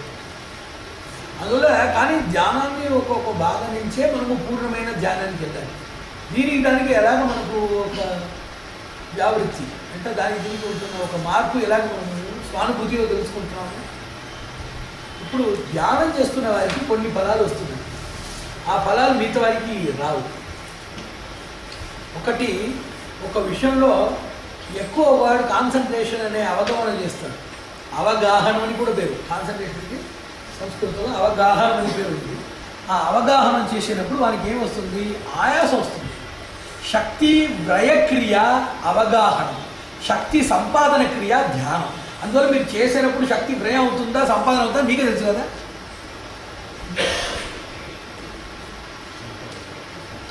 సంపాదన ఉంటే దానికి ధ్యానం ఉంటుంది. కానీ వీళ్ళు ఏం చెప్పారు? ఇప్పుడు నాకు ధ్యానం రాలేదంటే ఇప్పుడు ఇదే చేస్తున్నా, ఏం చేయాలంటే ఇది ఇంకా ఎక్కువ సమయం తీసుకుని చేస్తే, ఇంకా ఒక కృషితో కూర్చొని ఒకే నిర్ణయంతో ఇదే మళ్ళీ చేస్తూ ఉంటే ఒక సమయంలో అట్లా పరిణామం అయిపోతుంది. మనం చేస్తున్న కేవల మానసిక కృషి అదే ధ్యానంలో బుద్ధిపూర్వకం ఉండాలని ప్రార్థిస్తూ చేస్తూ ఉంటే అది బుద్ధిపూర్వకమైన అవగాహన అయిపోతుంది. ఇదే అవగాహనని ప్రార్థన చేస్తూ ఉంటే ఇప్పుడు నా అభిప్రాయం ఏమంటున్నారు, యోగాభ్యాసం అంటే 10 సంవత్సరాల దీక్ష అంటున్నారు. 10 సంవత్సరం యోగం అధ్యాపయేత్ అని విధి. యోగం అధ్యాపన చేయాలంటే ఎన్ని సంవత్సరాలు చేయాలి? 10 సంవత్సరాలు చేయాలి అంటున్నారు. అధ్యాపన చెప్పి ఇవ్వటానికి అంటున్నారు. మీరు చదివేవారు దానికి అభ్యాసాలని చెప్తున్నారు. 20 సంవత్సరం అభ్యసేత్. అభ్యాసం చేస్తున్నవారు 20 సంవత్సరం 20 సంవత్సరాలు అభ్యాసం చేస్తారు. 30 సంవత్సరానంతరం ప్రశిక్షయేత్. ఇంకోరికి దీక్ష ఇవ్వాలంటే 30 సంవత్సరం తర్వాత ఇవ్వాలి. పుట్టి 30 సంవత్సరం కాదు, ప్రవేశం చేసిన తర్వాత ఉండాలి. కానీ అట్లా మాత్రం ఒక చాలా మంది 40 సంవత్సరం ఉంటున్నాను, 50 సంవత్సరం ఉంటున్నారు, అట్లా కేవలం కాల విషయం కాదు, అర్థ గౌరవం ఉండాలి. కాలం ఇక్కడ చెప్పేది అంటే ఆ కాలానికి సంబంధించిన అర్థ గౌరవం. ఒక మనిషి నేను 20 సంవత్సరాలు నేను వైద్యుడు ఉంటున్నాను, సరే ఎంతమందిని చూశాను? 50 మందిని నేను 20 సంవత్సరానికి 50 మందిని చూడలేము. అందువల్ల ఈ కాలావకాశం అని చెప్పేది వారికి ఉంటున్న అర్థ అనుభవ గౌరవం గురించి చెప్పేదని కేవల కాలం కాదు. కేవల కాలం అంటే చాలా మందిని కూర్చున్నారు, 40-50 సంవత్సరాలు కూర్చున్నారు. ఆ విషయం ప్రకారం ఇది పెద్దలు ఒక అంశాలు ఇస్తున్నారు. అందువల్ల ఈ ధ్యానంలో ఎంతసేపు మనము కూర్చున్నాం, అభ్యాస స్థితిలో మనకు ఎంత వస్తుందో అంత కూర్చున్నాం. చాలామంది ఏమనుకుంటున్నారంటే మనం ఎక్కువసేపు ధ్యానం చేయాలని ఒక భయంతో ఒక ప్రేమతో ఎక్కువసేపు కూర్చున్నాను. అట్లా చేయకూడదు. మనము శరీరానురూప ధ్యాన అంటున్నారు. శరీరానురూప ధ్యానం అంటే మీకు ఎంతసేపు మీకు మనసు అనుకూలంగా ఉంటుందో అంతసేపు కూర్చుంది. అనుకూలం లేదంటే మొదటి రోజు కూర్చొని బలాత్కారం చేయకూడదు. తొందరగా మీరు ఆ ధ్యానం నుంచి బయటకు వచ్చేసి మీతో పనులు చూడండి, మళ్ళీ మీకు ఎప్పుడు వస్తుందో అక్కడ కూర్చోండి. ఇదే సహజమైన స్థితి. నాకు రాలేదు, నేను ప్రయత్నం చేస్తున్నాను, ఎక్కువ చేసేటప్పుడు శరీరంలో శక్తి వ్రయం ఎక్కువ అయిపోతుంది. ఇప్పుడు ఈరోజు వ్రయం అయిపోతే రేపు ధ్యానానికి మీకు మూలధనం ఉండదు.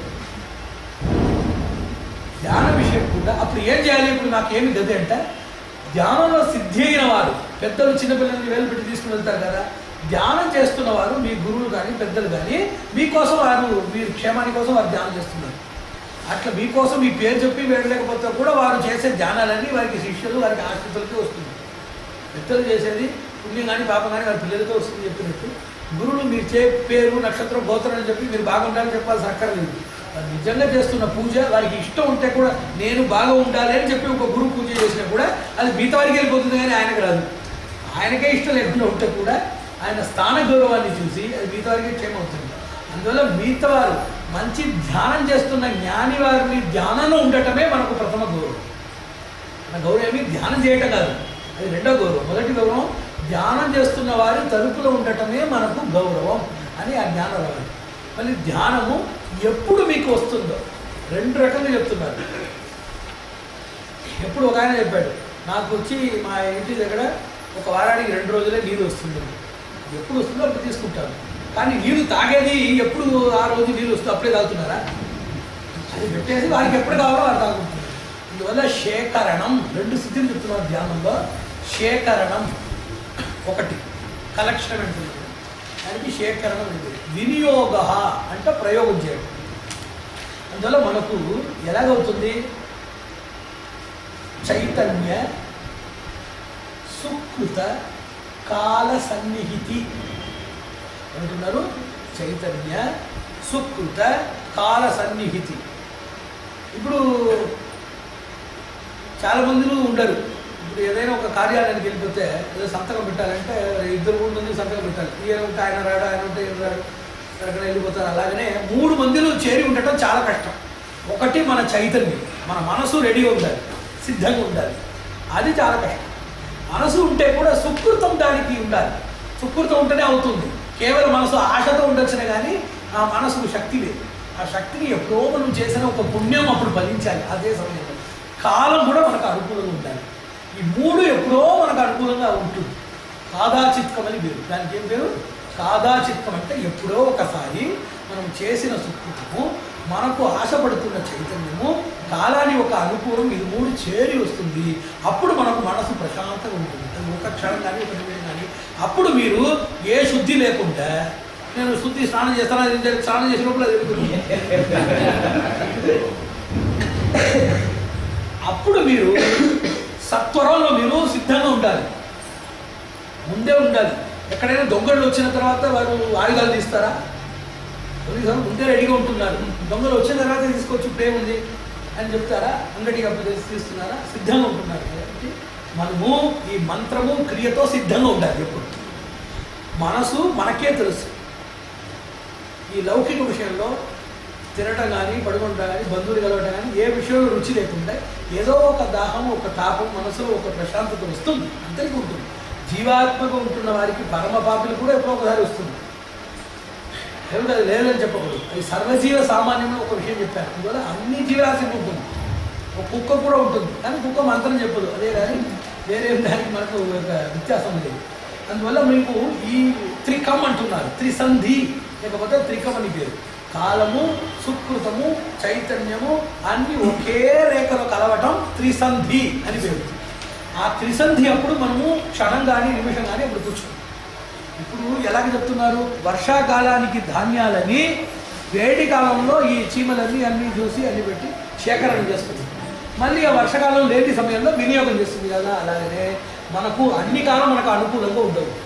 అనుకూల కాలం ఎప్పుడు ఉంటుందో అప్పుడు మనము తపస్య చేస్తే 2 నిమిషాలు అప్పుడు చేస్తున్న తపస్య 2 గంటల సేపు మనం చేస్తున్న తపస్య. అప్పుడు అనుకూల కాలంలో ఒక 2 నిమిషం మనం కూర్చొని తపస్య చేయాలి. ఈ తపస్య చేసి చేసి మనకు ఒక సిద్ధి వస్తుంది. ఆ తపస్య ఏం చేయాలి? ఏమొద్దు, శాంతి శాంతి కూడా చెప్పవచ్చు. ఏదైనా ఒక దీపాన్ని మనము ఆలోచించవచ్చు, ఓంకారాన్ని చెప్పవచ్చు, ఏదైనా ఒక విషయాన్ని చెప్పి అప్పుడు పెట్టుకోవాలి. మొదటి విషయంలో ఇదే చెప్తాను, ఇదే చేస్తానని చెప్పకూడదు. వారికి 2 విషయాలు చేస్తున్నాను. ఒకటి ఇష్టగతి అని పేరు, రెండవ విషయం శిష్టగతి అని పేరు. పెద్దలు చెప్తున్న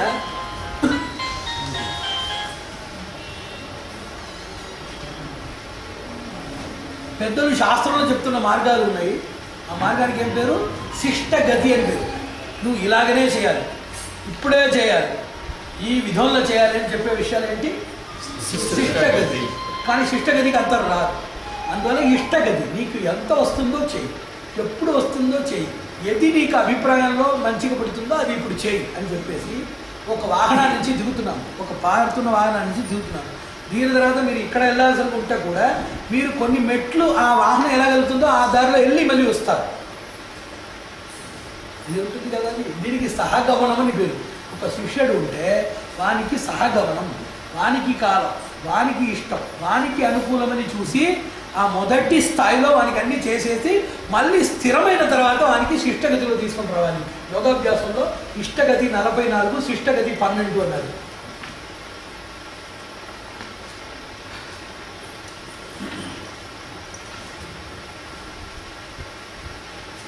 శేఖరణం అంటే మనకి ఎప్పుడప్పుడు సమయ సంపత్తి ఉంటుందో, ఈ త్రిసంధి ఉంటుందో అప్పుడు ఏం చేయడం? శేఖరణం. అప్పుడు చేసిన వారికి తర్వాత అది మనకు వినియోగం చేయటం. ఇప్పుడు మనం శాంతి అని ఉంటుంది. ఆ శాంతికి ఎంతో మనకు ప్రతియోగిత ఉందని చూడాలి కదా. ఇప్పుడు 100 రూపాయలు డబ్బు వెళ్ళిపోయింది, అప్పుడు అశాంతి ఎంత ఉంటుంది? 50 బిందులు అశాంతి అని పెట్టుకోండి. ఎవరో మన ఇంట్లో ఎవరికో వ్యాధి వచ్చింది, ఒక విపత్తు జరిగింది, అప్పుడు 200 అశాంతి ఉంటాయి. ఎవరో చనిపోయారంటే 1000 బిందులు అశాంతి ఉంటుంది. మనకే మరణాపాయం వచ్చింది, ప్రాణ ప్రమాదం వచ్చిందంటే అప్పుడు 10,000 ఉండొచ్చు. కానీ మీరు ఎప్పుడో చేస్తున్నారు, కొంచెం నిమిషం అదే చెప్తున్నారు. ఏమో ధ్యానం చేస్తున్నారంటే నాకు ఇంకా శాంతి రాలేదంటే నువ్వు ధ్యానం ఎంత చేసినావు, అశాంతి ఎంత ఉంటుందని చూడాలి కదా. 100 కోట్ల రూపాయలు అంటే చాలా పెద్ద డబ్బా లేదా? కానీ మన భారతదేశానికి ఉంటున్న రుణానికి అది ఇంట్రెస్ట్ కూడా రాదు. మనకు ఎంత ఆవశ్యకత ఉంటుంది, ఎంత ప్రతియోగిత ఉంటుందని చూసి కాదు చెప్పాలి. నేను 10 సంవత్సరాల నుంచి ధ్యానం చేస్తున్నాను అంటే 100 సంవత్సరాలు పాప సంస్కారాన్ని పెట్టుకుంటే 10 సంవత్సరాలు చేసి ధ్యానం ఏమవుతుంది? దానికి విశిష్ట సాధనాలు చేయాలి. ఏం పేరు దానికి? విశిష్ట సాధనాలు. సాధారణ సాధనాలు మనకు పనికిరావు. ఇప్పుడు విమానంలో వెళ్తున్నాను, అది ఒక విశిష్ట సాధనం. ఇప్పుడు నేను వచ్చి ఒక 50 ఊర్లో వెళ్ళి మాట్లాడాలి. 50 ఊర్లో ఎలా మాట్లాడుతున్నాము? ఒక ఊర్లో మాట్లాడి ఒక దూరదర్శన్లో వేస్తే 100 ఊర్లు అర్థం చేస్తాను, అది ఒక విశిష్ట సాధనం. ఇక్కడి నుంచి ఒక ఊరికి వెళ్ళకుండానే నేను ఇక్కడనే మాట్లాడతాను, అర్థం వింటున్నాను, అది ఒక విశిష్ట సాధనం. విమానంలో వెళ్ళిపోతాను, ఇది ఒక విశిష్ట సాధనం. అట్లా ఆధునిక విజ్ఞానంలో సమయాన్ని కాపాడడానికి, శక్తిని కాపాడడానికి, మన ప్రయాసాన్ని కాపాడడానికి సాధనాలు వచ్చాయి. అలాగనే ఆధ్యాత్మిక సంపదల్లో దానికి కూడా సాధనాలు ఉన్నాయి. అదే గురు అనుగ్రహం, పెద్దల యొక్క ఆశీర్వాదం. దేవాలయంలో చేయండి, యజ్ఞశాలలో చేయండి, గోశాలలో చేయండి అని చెప్తున్నారు కదా. గ్రహణ కాలంలో చేస్తే ఒక ఆవృత్తికి 1000 ఆవృత్తి సమానం. వ్యతిపాదంలో చేయండి, భవకరణంలో చేయండి, శకునీకరణంలో చేయండి, అమృత సంధియోగంలో చేయండి, బుధాష్టమిలో చేయండి, నవమిలో చేయండి, శుక్లపక్ష ప్రథమలో చేయండి. ఈ కాలంలోనే చేయండి. ఉషస్కాలంలో చేయండి, ప్రభాతంలో చేయండి, సుప్రభాత చేయండి, ప్రథమ జామంలో రాత్రుల్లో చేయండి అంటున్నారు. కొన్ని కాలం మనకు విశిష్ట సాధనం. ఒకసారి చేస్తే కొంతసారి 1000 సార్లు చేసినట్టు. కొన్ని క్షేత్ర మహాత్మ్యం, దీనికి ఏమంటున్నారు? క్షేత్ర సౌవిధ్యం, కాల సౌవిధ్యం అంటున్నారు. కొన్ని క్షేత్రాలు చేస్తే గురు సన్నిధి. ఇప్పుడు ముందే మనం ఇంట్లో కూర్చొని చేస్తున్నాం, కానీ ఇక్కడ దైవ పరిసరంలో కూర్చొని చేసినప్పుడు దానికి బలం ఎక్కువైపోతుంది కదా. గోశాల, విశ్వశాల, గజశాల, యజ్ఞశాల, భగవత్ ప్రసాదానికి ఉంటున్న పాకశాల, దేవతకు ఉంటున్న బలిపీఠము, నదీ తీరము, సముద్ర తీరము, తటాక తీరము, పుష్కరిణి, ధ్వజస్తంభం దగ్గర చేయటం, సత్సంగంలో చేయటం, పెద్దలు వచ్చిన సమాధిలో చేయటం, అక్కడ వారు చాలా మంత్రాలు వేదాలన్నీ చదువుతున్న వేద పాఠశాలలో చేయటం, ఇవన్నీ చాలా విషయాలు క్షేత్ర మహత్వం కదా. మన జీవన దౌర్బల్యాన్ని చూసేటప్పుడు మనకు అందుబాటులో ధ్యానం కానీ సమాధి కానీ లేదు. ఈ క్షేత్రము తర్వాత ఈ కాల మహాత్మ్యం అని ఈ 2 సౌవిధ్యాలు భగవంతుడు ఇచ్చి మనకు మంచిది వచ్చేటట్టు చేస్తాం. అందువల్ల అక్కడ అన్నీ వెళ్ళి సంపాదించి ఇక్కడ రావాలి. మనము పిల్లలతో ఉండాలని అనుకుంటున్నాం కదా. పెళ్లి చేసిన వారు భార్య పిల్లల కోసమే బతుకుతున్నాడు, కానీ అక్కడే కూర్చొని బతుకుతున్నాడా? ఎక్కడో పని చేసి దాన్ని సేకరించి ఇక్కడ వచ్చి వినియోగించి బతుకుతున్నాడు. అలాగనే మీకు ఆర్జన క్షేత్రం అంటున్నారు కదా. సేకరణ క్షేత్రం వేరే, వినియోగ క్షేత్రం వేరే. లేదు మా ఇంట్లో కూడా అన్నీ ఉంది, పటాలు చిత్రాలు అన్నీ ఉంది, మా ఇంట్లో చేస్తాను చేయొచ్చును. కానీ ఈ క్షేత్రము ఈ కాల అనుకూలాన్ని ప్రయోగించి మనము సంపాదించి అది లేని కాలం, అది లేని క్షేత్రాలను మనం వినియోగించాలి. ఇప్పుడు అష్టమి అంటే మనం జపం చేస్తున్నాం, కానీ అది మిగతా తిథిలో కూడా ఆ శక్తి మనకు పనికి వస్తుంది, వినియోగం అని పనికి వస్తుంది. అట్లా ఒక అశ్వశాలలో కూర్చొని చేస్తున్నాము, నదీ తీరులో కూర్చొని చేస్తాం, అక్కడే ఉండిపోతామా, ఇంటికి వచ్చేస్తాం. కానీ అక్కడ ఆ క్షేత్రంలో సంపాదించిన శక్తి ఇక్కడ ఉపయోగం అవుతుంది. అందువల్ల మనము సేకరణ క్షేత్రము, సేకరణ కాల జ్ఞానము కావాలి. దీనికి సేకరణ క్షేత్రకాల జ్ఞానం అని పేరు.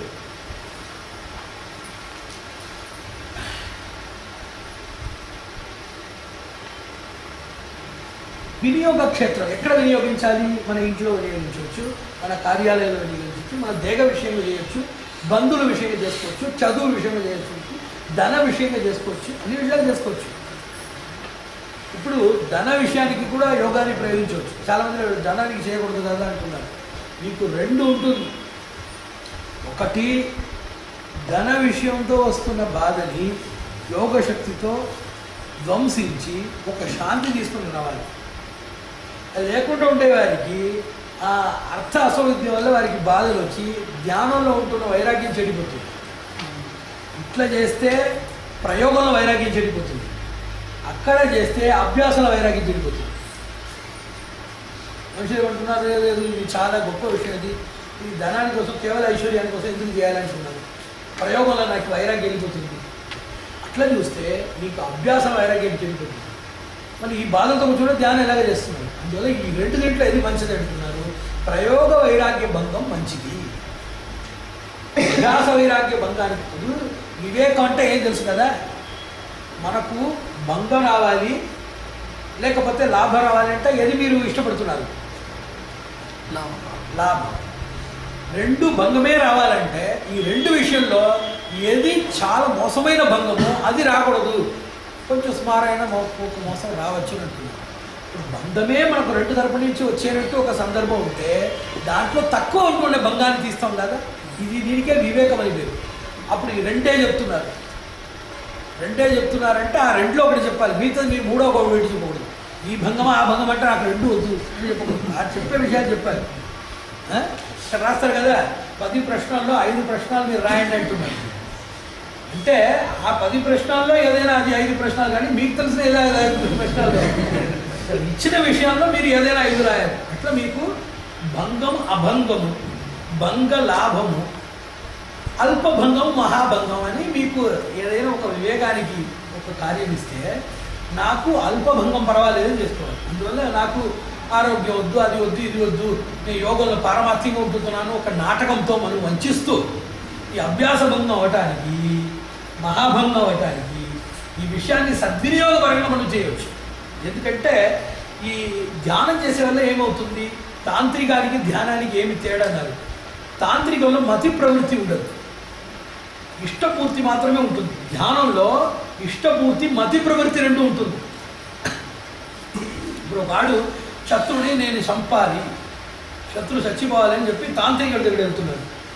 ఆ తాంత్రికుడు మంత్రాలని చెప్పిస్తాడు, ఏదో చేస్తాడు.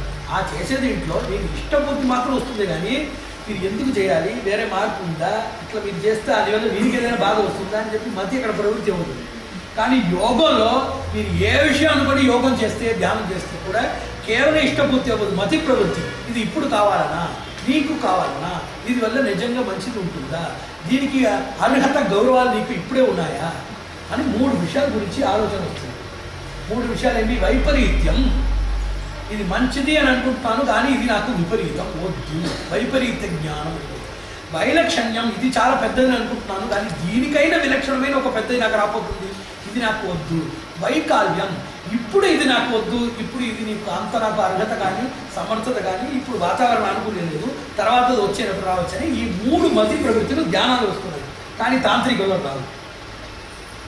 ధ్యానానికి తంత్రానికి 2 కూడా ఇష్టపూర్తి శక్తి ఉంది, దానికి ఏమి భేదమని చెప్తున్నారు.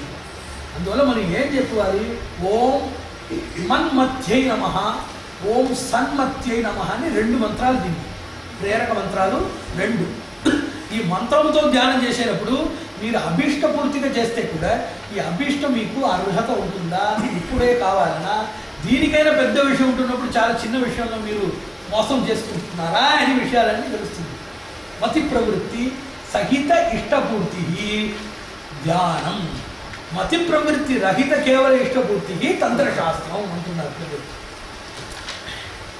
ఇప్పుడు ఇంకొకసారి సదస్సును పెట్టినప్పుడు యోగ మంత్రం, యోగ యంత్రం, యోగ తంత్రం అని ఒక సదస్సు పెట్టారు. 3 రోజులు చెప్తే ఒక రోజు పూర్తిగా అదే యోగ మంత్రం, యోగానికి మంత్రం. మీలో ఒక హోమం చేద్దాం అని అంటారు, చెప్పాను కదా, అది దివ్య సంపత్తి హవనం అని దీనికి సంబంధించిన సంపత్తి. ఆ రోజు యంత్రాలు అంటే ఇప్పుడు మనం బయట యంత్రాలు చూస్తున్నాం, అలాగనే మన శరీరంలో కూడా చక్రాలు, యంత్రాలు అని ఉన్నాయి కదా. యోగానికి యంత్రానికి ఉండే సంబంధం, యోగానికి మంత్రానికి, యోగానికి తాంత్రికానికి ఉండే సంబంధం చాలా ఆవశ్యకమైన విషయం, చాలా మనకు రుచికరంగా కూడా ఉంటుంది. అందువల్ల మనము ఈ మతి ప్రవృత్తికి ఉంటున్న మన్మత్యై నమః, సన్మత్యై నమః అని మంత్రపాఠముతో చేస్తున్నప్పుడు మనకు మతి ప్రవృత్తి ఈ ధ్యానం చేసుకొచ్చినా లేదా అనిపిస్తుంది. అందువల్ల కాలం గురించి ఏమన్నాను, ఎప్పుడు మీకు త్రిసంధి ఉంటుందో అప్పుడే అది మీకు కాలం. అప్పుడు త్రిసంధి వచ్చి నేను బయట రావడానికి చాలా మనకు లేట్ అవుతుంది. కాబట్టి ఇప్పటివరకు నేను ఉంటున్నాను, నాకు ధ్యాన పూర్తి వచ్చేటప్పుడు నేను ఉంటున్నాను, మనవళ్ళు ఉంటున్నారా ఇప్పుడు తెలియదే అంటే అట్లా కాదు. మీరు కేవలం మీ అభ్యాసంతో ఉంటే మీకు 1000 సంవత్సరాలు అవ్వచ్చు, విశిష్ట సాధన ఉంటుంది. అది ఏమన్నాను, ధ్యానించేవారు మనసులో మిమ్మల్ని గురించిన ఒక తలుపుని మీరు నివేదించాలి, వారి స్నేహాన్ని, సఖ్యాన్ని పొందాలి. దాని ద్వారా వారి మనస్సుతో అభిప్రాయం పెడితే, అభిలాష పెడితే ఆ శక్తి ద్వారానే మీకు చేస్తున్న ధ్యానాలు పెరిగిపోతుంది. క్రమ ప్రకారం చూస్తే 100 సంవత్సరం తప్పక ధ్యానం మనకు జరుగుతుంది. కానీ దయ ప్రకారం చూస్తే, పెద్దలు ఒక దయ, ఒక ప్రేమ ప్రకారం చూస్తే 1 సంవత్సరం నుంచి 10 సంవత్సరం మనకు ధ్యానం వస్తుంది. ఆ ధ్యానంలో 10 విషయాలు వస్తుంది. ధ్యాన జ్ఞానం,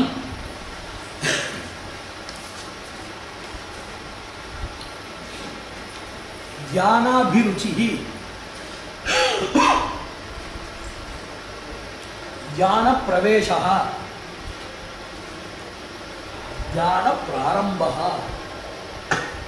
ధ్యాన ప్రవృత్తి, ధ్యాన ప్రబలత, ధ్యాన సంచార, ధ్యాన మోహ, ధ్యానానంద, ధ్యాన సిద్ధి అని ఒక్కొక్క సంవత్సరానికి ఒక్కొక్క విషయం వస్తుంది. ఇవన్నీ మంత్రాలు ఉన్నాయి, నేను చెప్తాను. అందువల్ల ధ్యానం ఎప్పుడైనా చేయొచ్చు, ఏ విషయం ద్వారా కూడా చేయొచ్చు.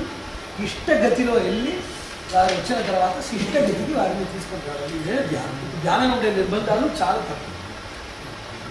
నిర్బంధ లేని ధ్యానము, నిర్బంధంతో ఉంటున్న ఆసన ప్రాణాయామం మనకు యోగ సిద్ధి. ఇప్పుడు ఆసన ప్రాణాయామంలో నిర్బంధం లేదు, ధ్యానంలో నిర్బంధం ఉంటుంది, విపరీతం ఉంటుంది.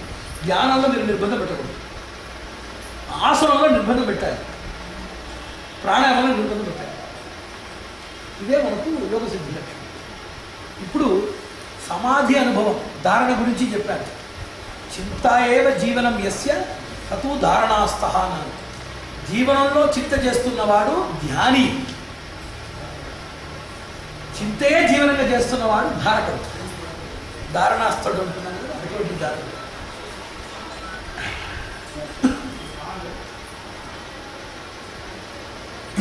ఇప్పుడు సమాధి స్థితి ఉంటుంది. సమాధిలో చూస్తే చాలా సమాధులు ఉన్నాయి. ఇప్పుడు ఒక పుస్తకం ఉంది, దాంట్లో ఒక 2,000 పుటాలు ఉన్నాయి. 2,000 పుటాలు. రామాయణం చూస్తే 18,000 శ్లోకాలు ఉన్నాయి దాంట్లో. ఇవన్నీ మనం చదవాలంటే ఎంతో భయపడుతుంది. కంఠస్థం చేయాలి కదా, చదవాలంటేనే కూడా అది ఒక 10 రోజులు పడుతుంది. కానీ ఇప్పుడు ఈ సంగణకుల సాధనంలో ఇదన్నీ ఎక్కించేస్తారు. ఎక్కించడానికి ఎంత పడుతుంది? బియ్యం రావడానికి ఎంతసేపు పడుతుంది? 3 నెలలు. అంగడి నుంచి తీసుకుని రావడానికి ఎంతసేపు పడుతుంది? ఒక 10 నిమిషం. అంగడి ఎక్కడ ఉంది, అది ఇక్కడ మంచిగా ఉడకడానికి ఎంతసేపు పడుతుంది, తినడానికి ఎంతసేపు పడుతుంది, అరగడానికి ఎంతసేపు పడుతుంది. ఇట్లా ఒక్కొక్క క్రియా ప్రవృత్తి ఉంటుంది, ఒక్కొక్క క్రియకు ఒక్కొక్క కాలం ఉంటుంది. కానీ నేను చెప్పినట్టు విశిష్ట సాధనంతో 18,000 శ్లోకాలన్నీ ఒక క్షణంలో, ఒక నిమిషంలో అన్నీ ఎక్కించేస్తారు. అట్లా ఒక సమాధి ఉంటుంది. దానికి సౌదామిని అని పేరు.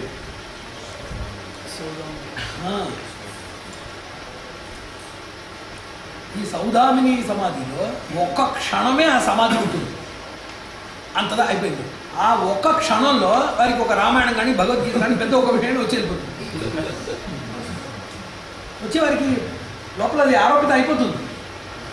సమాధికి ధ్యానానికి చాలా తేడాలు చెప్పాను. ఇంకొక విశిష్టత ఉంటుంది. ధ్యానం నుంచి భంగానికి రావచ్చు. చెప్తున్నాం కదా, సాధారణ విధి అసాధారణ విధి అని చెప్తున్నాము. సాధారణ విధి అంటే ఏమి? ఒకవాడు ఒక చికిత్సకి వెళ్తున్నాడు. చికిత్సకి వెళ్ళినవాడు బ్రతికి రావచ్చు, చచ్చిపోవచ్చు. కానీ చచ్చినవాడు చచ్చిపోతాడు కానీ బ్రతికి రావచ్చు అని మనకి ఎట్లా తెలుసు? అసాధారణ విధి. ఏదో శరీరంలో వస్తున్నాడని చెప్తున్నాడు కానీ మనం చూసామా ఎక్కడైనా? ఏం తెలుసు? అసాధారణ విధి. అందువల్లనే ధ్యానం అనేది సాధారణ విధి. ధ్యానం చేసిన వారికి 3 విధమైన ఒక అపనయం రావచ్చు. ఒకటి గుణ వైపరీత్యం రావచ్చు, ధ్యాన శైథిల్యం అని రావచ్చు, వినష్టత రావచ్చు. వినష్టత అంటే ఇంతవరకు చేసిన ధ్యాన ఫలాలన్నీ నష్టమైపోవటం వినష్టత. నేను 50 సంవత్సరాలు ధ్యానం చేశానండి అంటే ఒక పాత్ర ఉంటుంది. ఆ పాత్రలో మీరు 2 సంవత్సరాలు ఏదో ఒక సామాను పెట్టుకుంటారు. ఆ పాత్రలో ఒక ద్వారం వేసేస్తే అన్ని ద్రవాన్ని బయట వచ్చేస్తుంది. ఆ ద్వారానికి తెలిసిన మీరు 20 సంవత్సరాలు దాంట్లో పెట్టారని, ఎంత సంవత్సరం ఉన్నా ద్వారం వచ్చేటప్పుడే బయట వచ్చేస్తుంది కదా. అట్లా ధ్యానం అని చెప్పేది ఛేద్య పాత్రం అంటున్నారు. ఏం చెప్తున్నారు? ఛేద్య పాత్రము. సమాధి అనేది అఛేద్య పాత్రం అంటున్నారు. ధ్యానం చేస్తున్న వారికి గుణ వైపరీత్య రావచ్చు. ధ్యానం ఒక అందం. ఆ ధ్యానం వల్ల వస్తున్న ఒక శక్తి ఉంటుంది. దానికి ఒక సామయిక ప్రవేశం ఉంటుంది. సామయిక ప్రవేశ అంటున్నారు. ఒక సమయంలో మాత్రం ప్రవేశం అవ్వటం సామయిక ప్రవేశం అంటున్నారు. సామయిక నిష్కాస అంటున్నారు. ఒక సమయంలో మాత్రం వస్తుంది. ఒకవాడు ధ్యానం మంచిగా చేస్తున్నాడు, 20 సంవత్సరాలు చేస్తున్నాడు, ఏదో డబ్బులు బాధపడుతున్నాడు, ఎక్కడో ఒక ఇంట్లో ఏదో డబ్బు ఉంటుంది, లేకపోతే సబ్బులు ఉన్నాయి, తీసేసి వెళ్ళిపోతాడు. ఎందుకంటే వాడు చేసిన ధ్యానం ఉంటుంది కదా, అది ఒక సమయంలో మాత్రం వస్తుంది. ఆ జ్ఞానానికి ఉంటున్న సద్బుద్ధి సర్వవ్యాప్తంగా సర్వనియతంగా సదా సర్వదా వానికి ఉండదు. సమాధి ఎట్లా కాదు, సదా సర్వదా ఉంటుంది. ఇది పరిపూర్ణంగా ఉంటుంది. ధ్యానం చేసేవారికి ఆ ధ్యానం చేసేటప్పుడు ఒకటి దాంట్లో 3 సమయాలు చెప్తున్నారు. తుల్య సమయం, వహన సమయం, ప్రవహన సమయం అంటున్నారు. వహన సమయం అంటే ధ్యానం చేసేవారికి మంచి మనసు ఎప్పుడు ఉంటుంది? ఆ ధ్యానం చేసేటప్పుడు ఉంటుంది. దానికి వహన సమయం అని పేరు. ఆ సమయంలో మనకు ఉంటుంది. తుల్య సమయం అంటే ఈ ధ్యానం చేసిన వారు పూజలు కానీ పురస్కారాలు కానీ ఎక్కడైనా మంచి కార్యానికి వెళ్తున్నారు. ఆ సత్కార్యంలో ఆ ధ్యానం చేసుకున్న ఆ సద్భావన అప్పుడు ఉంటుంది, తుల్య కార్యంలో ఉంటుంది. ప్రవహణం అంటే నేను చెప్పాను కదా, త్రిసంధి. ఎప్పుడో మనం చేసిన పుణ్యఫలం కాలానుకూలం మన చైతన్యం అన్ని చేరి ఒక మంచి మనసు అప్పుడప్పుడు వస్తుంది. ఆ సమయాన్ని ఉండొచ్చు. దీనికి సామయిక ప్రవేశం అని పేరు, సామయిక నిష్కాసం అని పేరు. ఎప్పుడో ఒకసారే మంచితనం మన లోపల దూరుతుంది, ఎప్పుడో ఒకసారి అది కార్యంలో బయట వస్తుంది. ఎప్పుడు మన లోపల దూరేది, ఎప్పుడు మన నుంచి బయట వచ్చేది. సమాధి ఉంటున్న వారికి అవిచ్ఛిన్నంగా సదాసర్వదా వారికి ప్రవేశం కానీ నిష్కాసం కానీ వెళ్ళిపోతుంది. మనకు ఎప్పుడో ఒక సామయికం అని పేరు. దానికి ఏం పేరు? సామయికం. దానికి సార్వకాల్యం అని పేరు. సర్వకాలంలో ఉంటున్న ఒక స్థితికి సార్వకాల్యం అని పేరు. ఎప్పుడో ఒక సమయంలో వచ్చే దీనికి సామయికం అని పేరు. ఇందువల్ల ధ్యానం చేస్తున్న వారికి బుద్ధి వైపరీత్యం రావచ్చు. ఆ ధ్యానం చేసేటట్టు వారు కనపడుతున్నారు, కానీ వారికి విపరీతమైన గుణాలు కూడా వారికి ఎప్పుడో రావచ్చు. ఎందుకంటే అనాది మాయా చేష్ట కదా. ధ్యానం ఇప్పుడే మొదలుపెట్టారు, మాయ ఎప్పటి నుంచో మొదలుపెట్టింది కదా అభ్యాసం. అది త్వరలో కనపడదు మనకు. ఇది గుణ వైపరీత్యం రావచ్చు. ధ్యాన శైథిల్యం అంటున్నారు. ధ్యాన శైథిల్యం అంటే ధ్యానం చేసిన వారికి ఏదైనా ఒక కర్మ మాయ వచ్చేస్తే మళ్ళీ ఆ ధ్యానం చేయలేకపోరు. చాలామంది నాతో చెప్పేవారు, చిన్నప్పుడు అండి మేము ధ్యానంలో కూర్చుంటే అంత ఆనందం అండి, ఏదో ఒక అమృత ధార నా లోపల వెళ్ళినట్టు అంత ఆనందం ఉంది, ఏదో ఒక సమస్య ఒక కారణం ఏదో వచ్చిపోయింది, మళ్ళీ ఇప్పుడు నాకు రావటమే లేదంటున్నాను. అప్పుడు మనము సంపాదించిన విషయాన్ని మళ్ళీ పెంచటానికి భాగ్యం లేకుండా పోతే దానికి శైథిల్యం అని పేరు. పెంచిన విషయం కూడా వెళ్ళిపోతే దానికి వినష్టత అని పేరు. ఉంటుంది కాబట్టి మనం చేస్తున్న కార్యాలు దానికి విపరీతంగా అప్పుడప్పుడు జరుగుతుంది అంటే దానికి బుద్ధి వైపరీతం అని పేరు. ఇది 3 ధ్యానానికి ఉంటుంది, సమాధికి లేదు. సమాధికి ధ్యానానికి 108 వ్యత్యాసాలు చెప్తున్నారు. సమాధి అంటే ఏంటి, ధ్యానం అంటే ఏంటి, రెండు ఒకే రకంగా ఉండొచ్చు. రెండు చింతా ప్రవాహమే. చాలా విషయాలు ఒకే రకంగా ఉంటుంది. యమ నియమం అంటే ఏమి, ధ్యానం అంటే ఒకే రకంగా ఉంటుంది, ధ్యానం అంటే అదే ఉంటుంది. ఈ సమాధి అంటే ఏమి, ఎక్కడ ఉంటుంది, ప్రాణాయామానికి ప్రత్యేకానికి ఏం చేయడానికి ఉంటుంది. ఈ అష్టాంగాల గురించి ఆ శబ్దానికి అర్థం ధాతు అర్థం సంపాదించడమే చాలా గొప్ప విషయం. దాంట్లోనే మనకు అజ్ఞానము, అన్యథా జ్ఞానము, భ్రమ, అప్రతిమ, అనుదయము, సంశయము, విపర్యము, వంచము, విప్రలిప్స, విస్మృతి అన్నీ వెళ్ళిపోతుంది.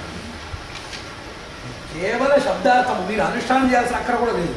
ఈ శబ్దాలు ఉన్నాయి, దానికి ఏమి అర్థం ఉంటుంది, ఈ ధాతు సిద్ధమైన అర్థాలు ఏంటి, దీంట్లో సాదృశ్య వైపరీత్యం ఏమిటి, విపరీత సాదృశ్యం ఏమిటి అన్నీ చూస్తే ఒకే రకంగా ఉంటుంది. కానీ దాని లోపల చాలా వ్యత్యాసాలు ఉంటుంది. వేరే వేరే రకంగా కనిపిస్తుంది, కానీ దాని లోపల ఒక సాదృశ్యం ఏకీభావం ఉంటుంది. ఏమని మనము చదువుకోవాలి. దానికే వివేకం ఉంటున్నారు. సదృశేషు వ్యావృత్తి, వ్యావృత్త పదార్థానం సాదృశ్యం ఐక్యత ఏన గృహ్యతే తజ్ఞానం వివేక జ్ఞానం.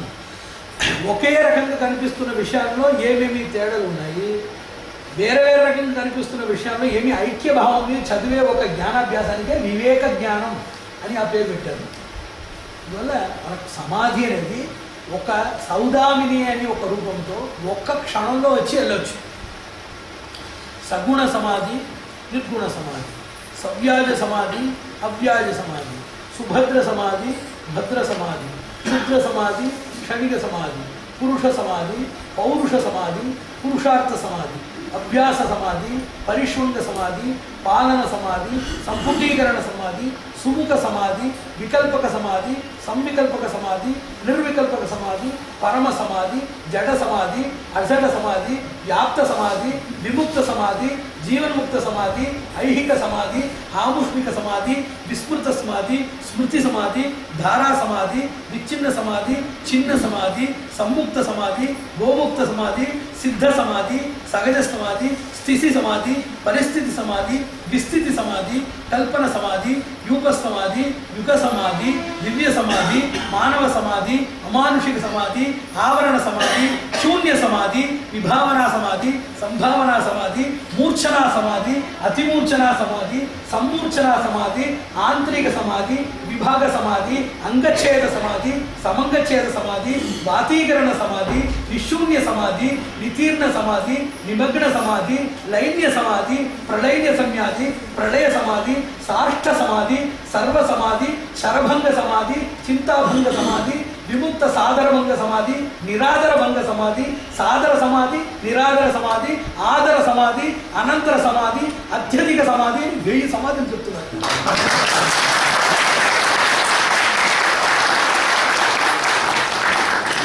ఈ సమాధిలో 3 విషయాలు ఉన్నాయి.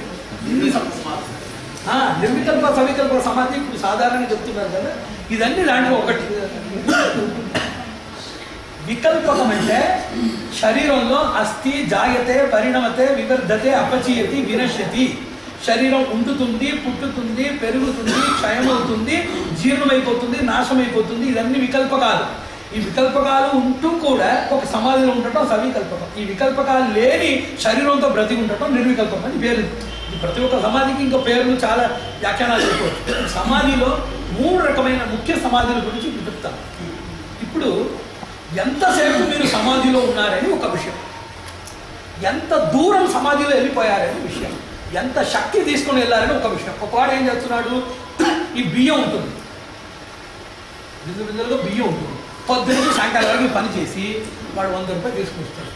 ఒకవాడు ఉంటున్నాడు, ఇల్లు అని చూసి చెప్పేవాడు, ఆ ఇల్లు పైన చూడండి, ఆ ఇల్లే మీకు, మీరు తీసుకోండి అది చూపిస్తాడు.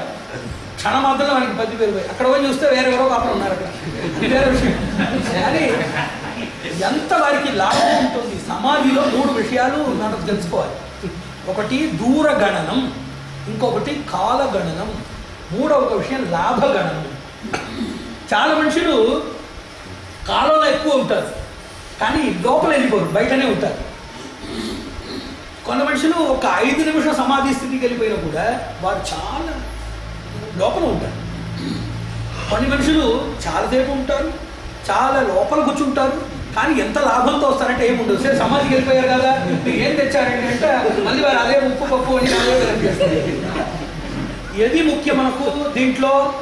ఉత్తమం ఏది? లాభము. మధ్యమం ఏది? దూరము. అధమం ఏది? కాలము. అందులో ఎంతకాలం సమాధిలో కూర్చున్నారు అని చెప్తే 2 రకాలు చెప్తున్నారు. సమాధిలో ఇద్దరు ఎక్కువసేపు కూర్చుంటున్నారు. ఎవరు? అన్ని వచ్చిన వారు కూడా ఎక్కువసేపు కూర్చుంటున్నారు, ఏమి రాని వారు కూడా ఇంకా రాలేదు కూర్చున్నారు. దాన్ని మనం బయట చూసి ఓహో ఏమో చాలా పెద్దలాగా ఉంది, పొద్దు నుంచి కూర్చున్నారు, ఇంకా రాలేదు. అప్పుడు మనకు సమాధిలో కూడా ప్రవృత్తి సమాధి, నివృత్తి సమాధి ఉంటుంది. ఉభయ వృత్తి సమాధి అని చెప్పేది ప్రవృత్తి నివృత్తి 2 తీసుకుని రావడానికి ఉభయ వృత్తి సమాధి ఉంటుంది. ఇప్పుడు ప్రవృత్తి సమాధి మనకు అవసరం, నివృత్తి సమాధి మీరు 2 ఒకసారి చేసేది కష్టం కదా. నాకు నివృత్తి కావాలి, ప్రవృత్తి కావాలంటే ఎప్పుడు అవుతుంది? దానికి ఒక లక్షణం ఉండాలి. ఏం చెప్తున్నారు? నివృత్తి అంటే ఈ లోకం నుంచి బయట, ప్రవృత్తి అంటే ఇక్కడ ఉండటం. దాంట్లో ఎలాగ తీసుకోవచ్చు? దానికి ఏదైనా ఒక రూపరేఖ, మోడల్ అంటున్నారు కదా ఆంగ్ల భాషలో, అట్లా రూపరేఖలు ఏదైనా చేయొచ్చు. ఏ రూపరేఖ చేయొచ్చు? నాకు నివృత్తి కావాలి, కానీ నివృత్తి వరకు ఈ ప్రవృత్తులన్నీ పరిసమాప్తంగా చేయాలి కదా, అది కావాలి. దానికి నివృత్తి నిమిత్త ప్రవృత్తి అంటున్నారు. ఏం చెప్తున్నారు? నివృత్తి నిమిత్త ప్రవృత్తి నాకు కావాలి అని ఆగాలో చేయొచ్చు. ఇప్పుడు నాకు నివృత్తిలో రుచి లేదు, ఈ ప్రవృత్తిలో రుచి ఉండే వరకు దీనికి ఇది వాడేసి మళ్ళీ నివృత్తి రుచి నాకు రాని అని చెప్పారు. దీనికి ప్రవృత్తి నిమిత్త నివృత్తి అని పేరు. ప్రవృత్తిలో ఉండేసి ఆ రుచిలో అన్నీ వెళ్ళిపోయి దాని తర్వాత వస్తున్న ఒక నివృత్తి జ్ఞానం అని 2 రూపరేఖలు దీనికి చెప్పారు. అందువల్ల సమాధిలో మనకి ఏం కావాలి? ఎంత లాభం అని చాలా ముఖ్యం. ఎంత దూరం వెళ్ళినా కానీ 2వ విషయం.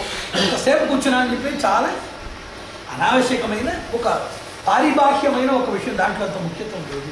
ఇప్పుడు లాభం, సమాధికి ఏమి లాభం అంటున్నా? సమాధికి లాభం చెప్పాలి కదా. సమాధికి పంచలాభాలు ఉన్నాయి. ఆ పంచలాభాలు పేరు చెబుతూ మనం కూర్చుంటే మనకి అది వెళ్ళిపోతుంది. సమాధి ఎక్కడి నుంచి వస్తుంది?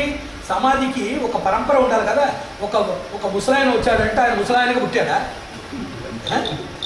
సూక్ష్మాణుగా ఉండి, పరమాణుగా ఉండి, జీవాణు అయ్యి, జీవాణుక మేఘా నుంచి వర్షం ద్వారా వచ్చి, జలధారలో వచ్చి, స్థావరంలో ప్రవేశించి, స్థావర ద్వారా మృగంలో ప్రవేశించి, ఆ మృగాన్ని చంపి తినేవాడి లోపల ప్రవేశించి, వాడి నుంచి రేతసై, రేతసి నుంచి శ్రోణితమై, శ్రోణిత నుంచి జీవ సమూహమై, అణువై, మూలాణువై, త్రికాణువై, వృద్ధనువై, పిండమై, శిశువై, బాలుడై, కుమారుడై, తర్వాత యౌవనాది పర్వంలో ప్రాయంలో వచ్చి మళ్ళీ వృద్ధుడైపోయినాడు. ఇంత వచ్చి వెళ్ళిపోయినాడు కదా.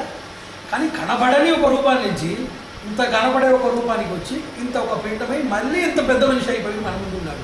సమాధి ఎక్కడి నుంచి రావాలో తెలుసు కదా. సమాధికి కూడా ఇట్లా అనుప్రమాణమైన యాత్ర ఉంటుంది. మనకు దీంట్లో ఒక ఆగ్రహం ఉండాలి, ఇది చదువుకోవాలని చెప్పి ఒక అభిలాష ఉండాలి. అభిలాష అనేది ఒక అణు. అభిలాష నుంచి గ్రహణం, గ్రహణా నుంచి సంఘం, సంఘం నుంచి సేవనం, సేవనా నుంచి సంగ్రహణం, సంగ్రహణ నుంచి ముందు చెప్పాను కదా శేఖరణం, శేఖరణ నుంచి తత్వజ్ఞానం, తత్వజ్ఞానం నుంచి విచారం, విచారం నుంచి విమర్శ, విమర్శ నుంచి పరామర్శ, పరామర్శ నుంచి తపస్య, తపస్య నుంచి లఘుచింత, లఘుచింత నుంచి తీవ్ర చింత, తీవ్ర చింత నుంచి ధ్యానం, ధ్యానం నుంచి సంధ్యానం, సంధ్యానం నుంచి అగాధ ధ్యానం, అగాధ ధ్యానం నుంచి ధారణ, ధారగా నుంచి క్షణిక సమాధి, క్షణిక సమాధి నుంచి వృత్తి సమాధి, వృత్తి సమాధి నుంచి వృద్ధ సమాధి, వృద్ధ సమాధి నుంచి సిద్ధ సమాధి, సిద్ధ సమాధి నుంచి పూర్ణ సమాధి. అన్ని దీనికి ప్రారంభం మనకేమి అభిలాష. ఇది చెప్తున్నారు, ఈ విషయాలు వినాలని. ఇక్కడి నుంచి అక్కడ ఒక జీవుడు ఎలాగ ఒక మూలా నుంచి ఒక వృద్ధుడైపోతున్నాడో అలాగే సమాధి కూడా అభిలాషని ఒక చిన్న అణుతో అది అన్ని వృద్ధి అయ్యి సక్రమంతో మీకు సమాధిలో గ్రహిస్తుంది. మనకి సమాధికి ఇప్పుడు అర్హత ఉంటోలేమో, అభిలాషకు అంతలో అర్హులు. మన అంతర్గతంగా అభిలాష ఉంటుంది. కానీ ఈ అభిలాష ఒక వాతావరణ అభిలాష. అదేమని చెప్తున్నవాడు, ఈ హిమఖండం ఉంది, హిమఖండం ఐస్ క్యూబ్. ఈ హిమఖండం ఉంటే అది ఒక వాతావరణం మాత్రం గట్టిగా ఉంటుంది, వేరే వాతావరణం వెళ్ళిపోతే నీళ్ళైపోతుంది. ఇప్పుడు మనకు కూడా వాతావరణంలో ఉంటున్న ఒక దృఢత్వం కానీ మనకు వాస్తవికమైన దృఢత్వం కాదు, వాతావరణ దృఢత్వం. ఇక్కడి నుంచి బయట వెళ్ళిపోతే నీరైపోతున్నాం. స్థిరమైన ఒక రాయి ఉంటే ఆ రాయి స్థిరంగా ఉంటుంది. ఆ హిమకంఠం ఆ వాతావరణం వల్ల మంచి పిల్లగా స్థిరంగా ఉంటుంది. కానీ అక్కడి నుంచి బయట వస్తే ఇది ద్రవం అయిపోతుంది. అలాగే మనకు ఒక భావం రావాలి. ఇందువల్ల ఈ సమాధి స్థితిలో సమాధి లాభం పంచలాభాలు అన్నాను. ఒక లాభం వివేకం. సమాధి నుంచి మొదటిగా మనకు వస్తున్న లాభం ఏమి? వివేకం. మనకు వివేకం రావాలి, వివేకం ఉంటుందని అనుకున్నాం, కానీ ఆ వివేకం గురించి ఏం తెలియదు. నిజమైన ఇంట్యూటివ్ గైడెన్స్ అంటున్నారు ఆంగ్ల భాషలో. దానికి అభ్యాసాలను కూడా చాలా చెప్పారు. ఈ ఆంతరిక వివేకం వల్ల ఏమవుతుంది? కాలజ్ఞానము, వ్యక్తి జ్ఞానము, క్రియాజ్ఞానము, వస్తు పరిచయం అని 4 విషయాలు అవుతుంది. ఈ కార్యం ఇప్పుడు చేయవచ్చునా లేదా మనకు తెలియకుండా మనకు ఈ విషయాలు మనకు ఆత్మ చైతన్యం ద్వారా తెలియాలి.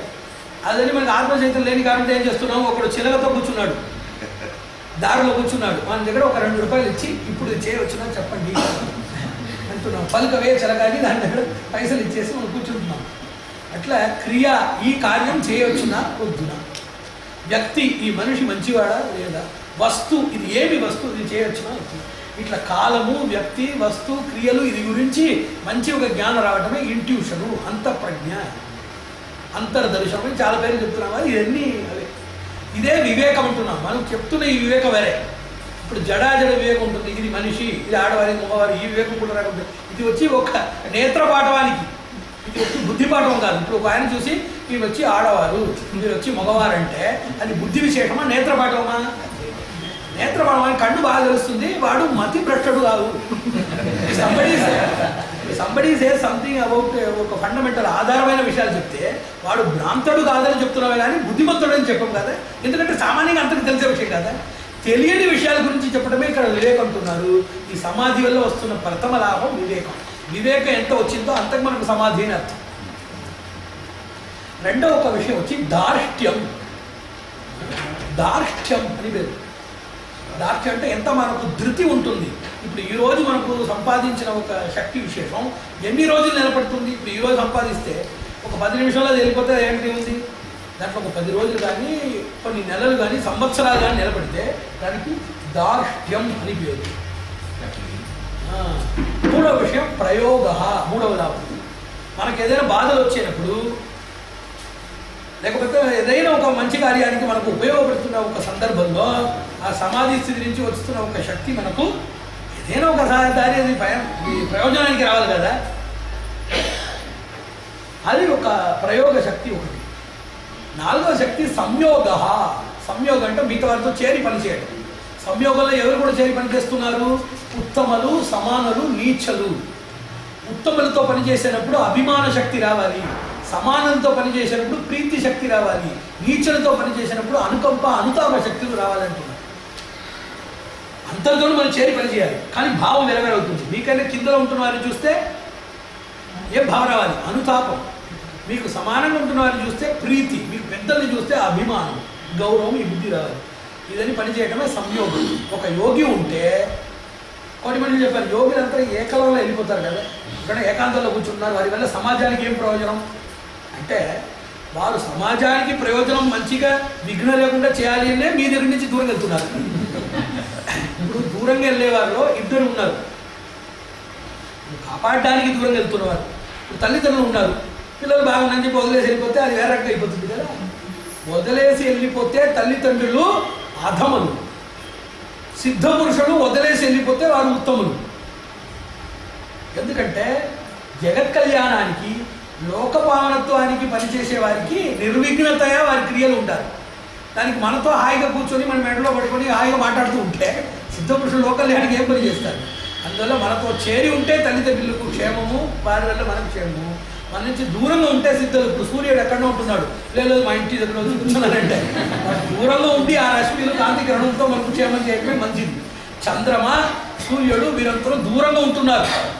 ఈ దూరంగా ఉంటున్న కారణంతో వారంతా ద్రోహిలైపోయారు మనకు. అది కాళ్ళే మనకు మంచిది చేస్తున్నారు.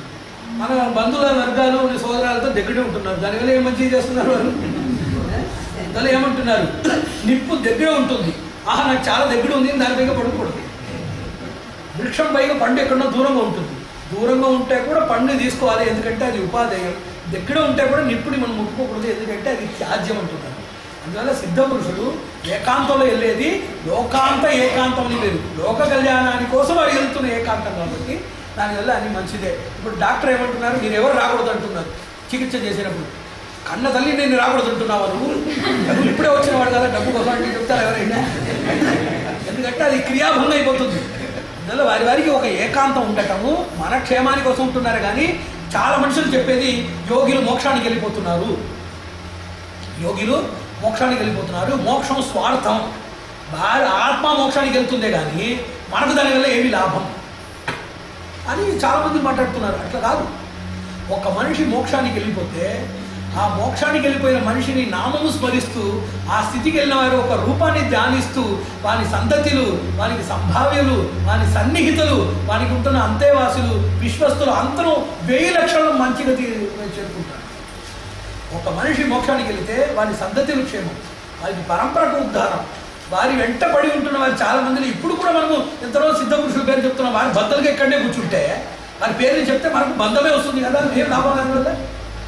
ఇంకా ముక్తి ఒక స్వార్థ పురుషార్థం కాదు. ఒక మనిషి ముక్తికి వెళ్ళిపోతే ఆ నామము స్మరిస్తూ ఆ రూపము ధ్యానిస్తూ మనకు కూడా మోక్షము లేకపోతే మోక్షార్హమైన లౌకిక పురుషార్థ ఫలాలు లాభాలని మనకు వస్తున్నాయి. అందువల్ల మోక్షం ఎప్పుడు కూడా స్వక్షేమ వృత్తి కాదు, స్వార్థ వృత్తి కాదు అనే విషయం తెలుసుకోవాలి. అందువల్ల ఈ ధారణలో మనకు ఆనందము ఒక లాభం, ప్రయోగము, సంయోగము, ఆనందము. ఆనందం అంటే ఏ విధమైన బాధ లేకుండా ఉండటం ఆనందమైన జీవితం. ఆనందంలో 3 రకమైన విషయాలు చెప్తున్నారు. ఆనందం ఏంటి? మనకు బాధ లేకుండా ఉంటే అది ఆనందము. మిగతా వారి బాధల గురించి మనం బాధపడి దానికి తీర్చేనట్టు ఒక సద్బుద్ధి వస్తే దానికి బ్రహ్మానందము. అంతటి ఆనందంలో మనం ఆనందాన్ని చూడటం, పరానందం చూసి వస్తున్న ఆనందము పరిపూర్ణ ఆనందం అంటున్నారు. అందువల్ల ఆనందం అంటే కేవలం ఆనందం మాత్రం కాదు, మనం సంతోషంగా ఉండటం కాదు. మిగతా వారు సంతోషించి ఆ సంతోషం ద్వారా వస్తున్న ఒక ఆనందము, మిగతా వారు బాధలు చూసి బాధపడి దాని ద్వారా బాధ నివృత్తిపూర్వకంగా వస్తున్న ఆనందం, ఇది కూడా ఆనందము అంటున్నారు. అందువల్ల మనకు వివేక బుద్ధి రావాలి. దానికని నామమాత్ర మంత్రాలు మీరే రాయండి, చూద్దాం ఇలాగ రాస్తారని. ఓం వివేకాయ నమః. 5 లాభాల గురించి.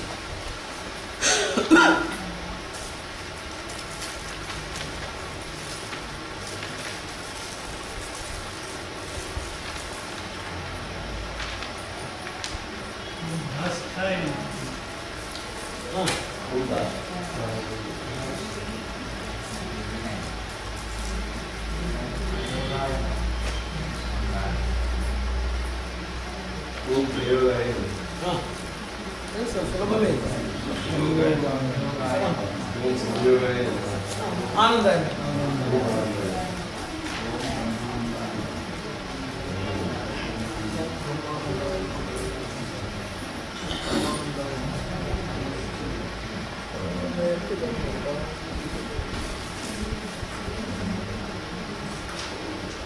ఇప్పుడు కొన్ని అంగాలు ఉన్నాయి యోగాచరణానికి, పంచాంగాలు ఉన్నాయి. ఆ పంచాంగాల గురించి చెప్తాను. గురు, దేవత, మంత్రము, ఆచారము, అధికారం.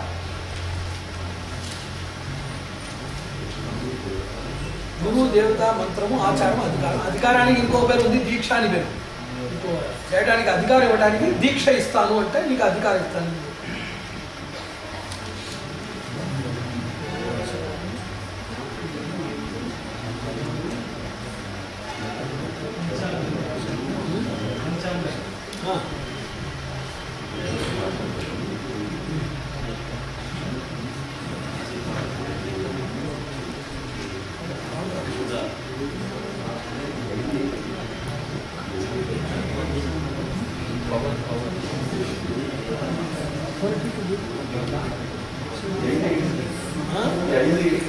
పంచ అంగాలు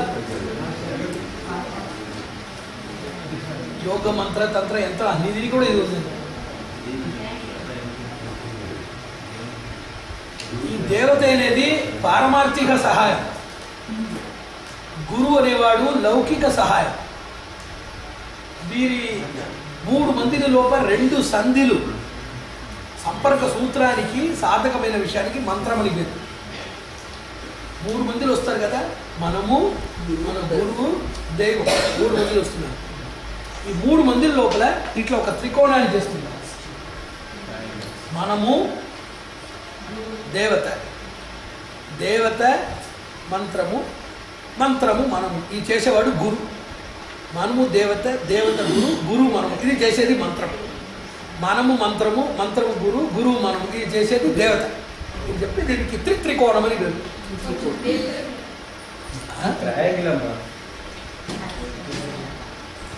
దీంట్లో సంపర్క సూత్రం. మంత్రం ఏ సంపర్కం చేస్తుంది? మనకు గురువుకు ఒక సంబంధం తీసుకొస్తుంది, మనకు దేవతకు ఒక సంబంధం తీసుకొస్తుంది. దేవతకు, గురువుకు, దేవతకు, మంత్రానికి ముందే సంబంధం ఉంది.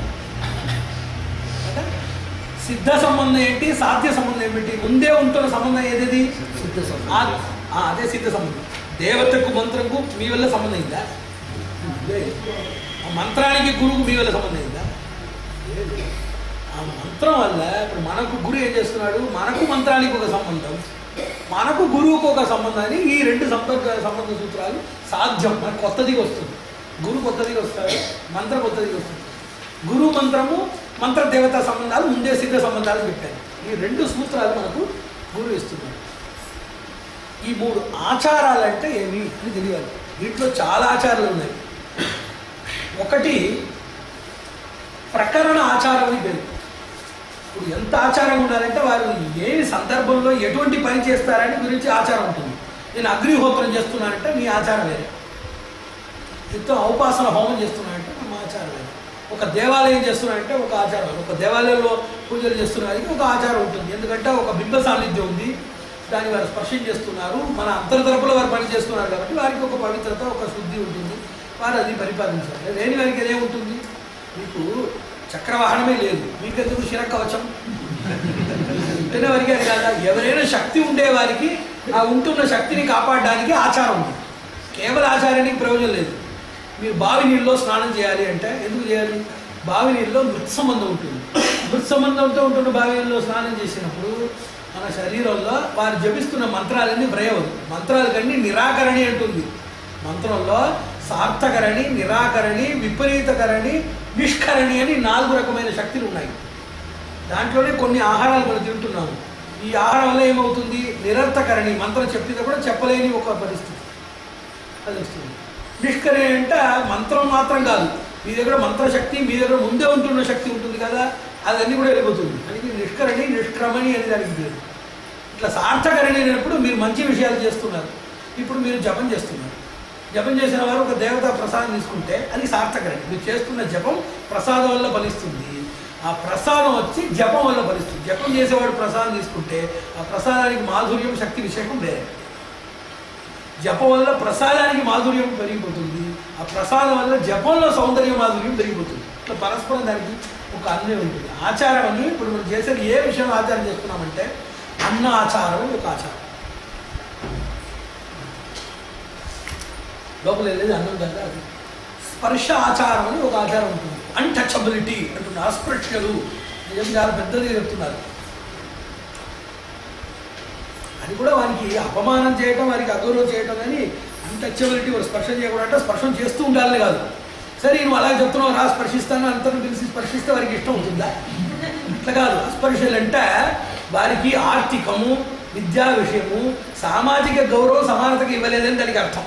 స్పర్శ అంటే మీరు అంతరం ఎప్పుడు స్పర్శ చేస్తాను రా అంటే వారికి స్పర్శ ఇష్టం కాదు. సామాజిక సమానతనే వారికి అక్కడ ముఖ్య ఉద్దేశం. సరే నేను స్పర్శ చేయాలంటే కదా, రోజు స్పర్శ చేస్తాను రా, ఇంట్లో కూర్చొని చేస్తామంటే అది కాదు. వారికి సామాజిక సమానత వారికి రావాలి, కేవలం స్పర్శం కాదు. స్పర్శం అంటే సమాజంలో వారిని ఒక వ్యక్తిగా మనం అనుకుని వారి స్పర్శం చేయడం, మనకి ఏమేమి లాభాలు ఉన్నాయో సామాజిక లోపాలు ఆ విషయాలు. ఇందువల్ల స్పర్శాచారం అని ఒక ఆచారం ఉంటుంది, దర్శనాచారం అని ఒక ఆచారం ఉంటుంది. ఈ దర్శనంలో శ్రవణాది విషయాలు కూడా దానిలో అంతర్గతం అయిపోతుంది. వినే విషయాలు. ప్రతిపత్తి ఆచారం ఉంటుంది. ప్రతిపత్తి ఆచారం అంటే కొన్ని విషయాలు మనము ఆచరించడం. ప్రతిపత్తి అంటే మనము ఈ దేవతని ఉపాసిస్తున్నాము, ఇలాగ చేస్తున్నాము, ఈ మంత్రాలు చదువుతామని ప్రతిపత్తి. ఇప్పుడు ఒకవాడు సన్మార్గంలో యోగ మార్గంలో వస్తున్నాడు, నేను కపాల భైరవ మంత్రం చేస్తున్నాను అంటే అది ప్రతిపత్తి ఆచారం అనుకోదు. యోగం వచ్చి ఒక సాత్వికమైన మార్గం, దాన్ని చేస్తున్నవాడు ఎందుకు 12 గంటలకు వెళ్ళి కపాలంలో శ్మశాన పూజలు ఎందుకు చేయాలి? కపాల పూజలు శ్మశాన పూజలు ఎందుకు చేయాలి? అది వచ్చి అక్కడ ప్రతిపత్తి విరోధం అవుతుంది. ఇప్పుడు వైష్ణవులు దీక్షితులు ఉంటున్నారు, వారు ఆ దీక్ష చేసిన వారు వేరెక్కడో ఏ గుడికి వెళ్ళరు. అది ఒక ప్రతిపత్తి ఆచారం. ఇట్లా ఆచారంలో స్పర్శాచారం మనకు ఉంటుంది. దర్శనాది ఇంద్రియార్థ ఆచారం అని పేరు. దర్శనాచారం అంటే ఇంద్రియార్థ ఆచారం అని పేరు. స్పృశాచారం లేకపోతే స్పర్శాచారం అని ఒక ఆచారం నుంచి ముందే చెప్పినాము. అన్నాచారం అనేది చాలా ముఖ్యం. ప్రతిపత్తి ఆచారం అనేది చాలా విషయం. ఇంకొకటి ఆచారంలో చాలా ముఖ్యమైన ఆచారం ఏమంటే బంధ ఆచారం అంటున్నారు. చేయకూడని విషయాలు చేయకూడదని ఒక ఆచార భాగం ఉంటుంది, కానీ చేయాల్సిన విషయాలు ఎప్పుడు వదలకూడదని చెప్పేది బంధ ఆచారం అని పేరు. బంధం అంటే మీతో సంబంధించిన విషయాన్ని వదలకుండా చేయటం బంధాచారం. సంధ్యావందనం చేసేవారు ఉన్నారు, ఆ సంధ్యావందనం చేయలేకపోతే అది ఒక ఆచార భంగం అయిపోతుంది. నేనే తప్పా చేశాను, తప్పు చేయలేదు కానీ చేయాల్సిన కర్తవ్యం చేయలేదు కదా. అందువల్ల కర్మశాస్త్రంలో బంధాచారం చాలా ముఖ్యం. మీరు ఒక పని చేస్తే ధైర్యంగా పూర్తిగా చేయాలి. కొన్ని విషయాలు మీరు వదిలేస్తే ఏమవుతుంది? నిష్ఫలం అయిపోతుంది, మీకు మంచిది రాదు. కొన్ని విషయాలు వదిలేస్తే పాపం వస్తుంది. అందువల్ల ఈ కర్మాచారంలో 2 న్యాయాలు చెప్తున్నారు. అకరణే ప్రత్యవాయ, కరణేవ అతిశయం అని 2 న్యాయాలు పేరు. అకరణే ప్రత్యవాయ, కరణేవ అతిశయం అని పేరు. అకరణ ప్రత్యవాయం అంటే ఏమి? మీరు ఈ ఆచారాలు చేస్తే మీకు మంచిది ఏం లేదు, కానీ చేయలేకపోతే మీకు పాపం. కరణేవ అతిశయం అంటే చేయలేకపోతే మీకేమీ పాపం లేదు, కానీ చేస్తే మంచిది, చేస్తే ఒక లాభం ఉంటుంది, చేయలేకపోతే నష్టం లేదు అని 2 విభాగాలుగా చేశారు. ఇప్పుడు దీంట్లో అన్న ఆచారం చాలా ముఖ్యం. ఇప్పుడు మన సంప్రదాయంలో, మన వైదిక సంప్రదాయంలో ఆహార శుద్ధౌ సత్వశుద్ధి, సత్వశుద్ధౌ ధ్రువాస్మృతి, స్మృతిలంభే సర్వగ్రంథీనాం విప్రమోక్ష అని వేదం. ఆహారం చాలా ముఖ్యం. ఈ ఆహారంలో 4 ఆచారాలు ఉన్నాయి. ఒకటి స్వభావ విచార, సమయ విచార, భావ విచార, ఆశ్రయ విచార అంటున్నారు. స్వభావం అంటే ఇప్పుడు మాంసానికి స్వభావంగా దానికి దోషం ఉంటుంది. లేదా నువ్వు తీసుకుని వచ్చావు, నువ్వు దురాచారుడు అందువల్ల నేను తీసుకున్నాను అని చెప్పకూడదు. ఎవరు తీసుకుని వచ్చినా కూడా మాంసానికి ఒక ఎదురు ఉంటుంది. దాంట్లో కూడా గుణతత్తుల్యత్వం అని ఒక జ్ఞానం చాలా మందికి ఉండదు. మాంసంలో ఎందువల్ల మనం తినలేకపోతున్నామంటే కేవలం అది ఒక జీవహింస మాత్రం కాదు. అప్పుడు అదిగా చచ్చిపోయిన జీవరాశుల్ని తినవచ్చున ఒక న్యాయం వస్తుంది. అది వచ్చి ప్రాణుల నుంచి వచ్చేది మనకు ఉచితము అనుకూలము కాదు అని న్యాయం కూడా కాదు. అంటే స్థావరం నుంచి వచ్చే ఉల్లిపాయలని తినవచ్చుని అయిపోతుంది. దేంట్లో వచ్చి రాజస తామస గుణాలు వృద్ధి అయిపోతుందో, భగవత్ సంబంధాన్ని మనకు పెంచుతున్న ఒక సాత్విక గుణం దేని వల్ల తక్కువైపోతుందో ఆ విషయాలు మనకు త్యాజ్యం.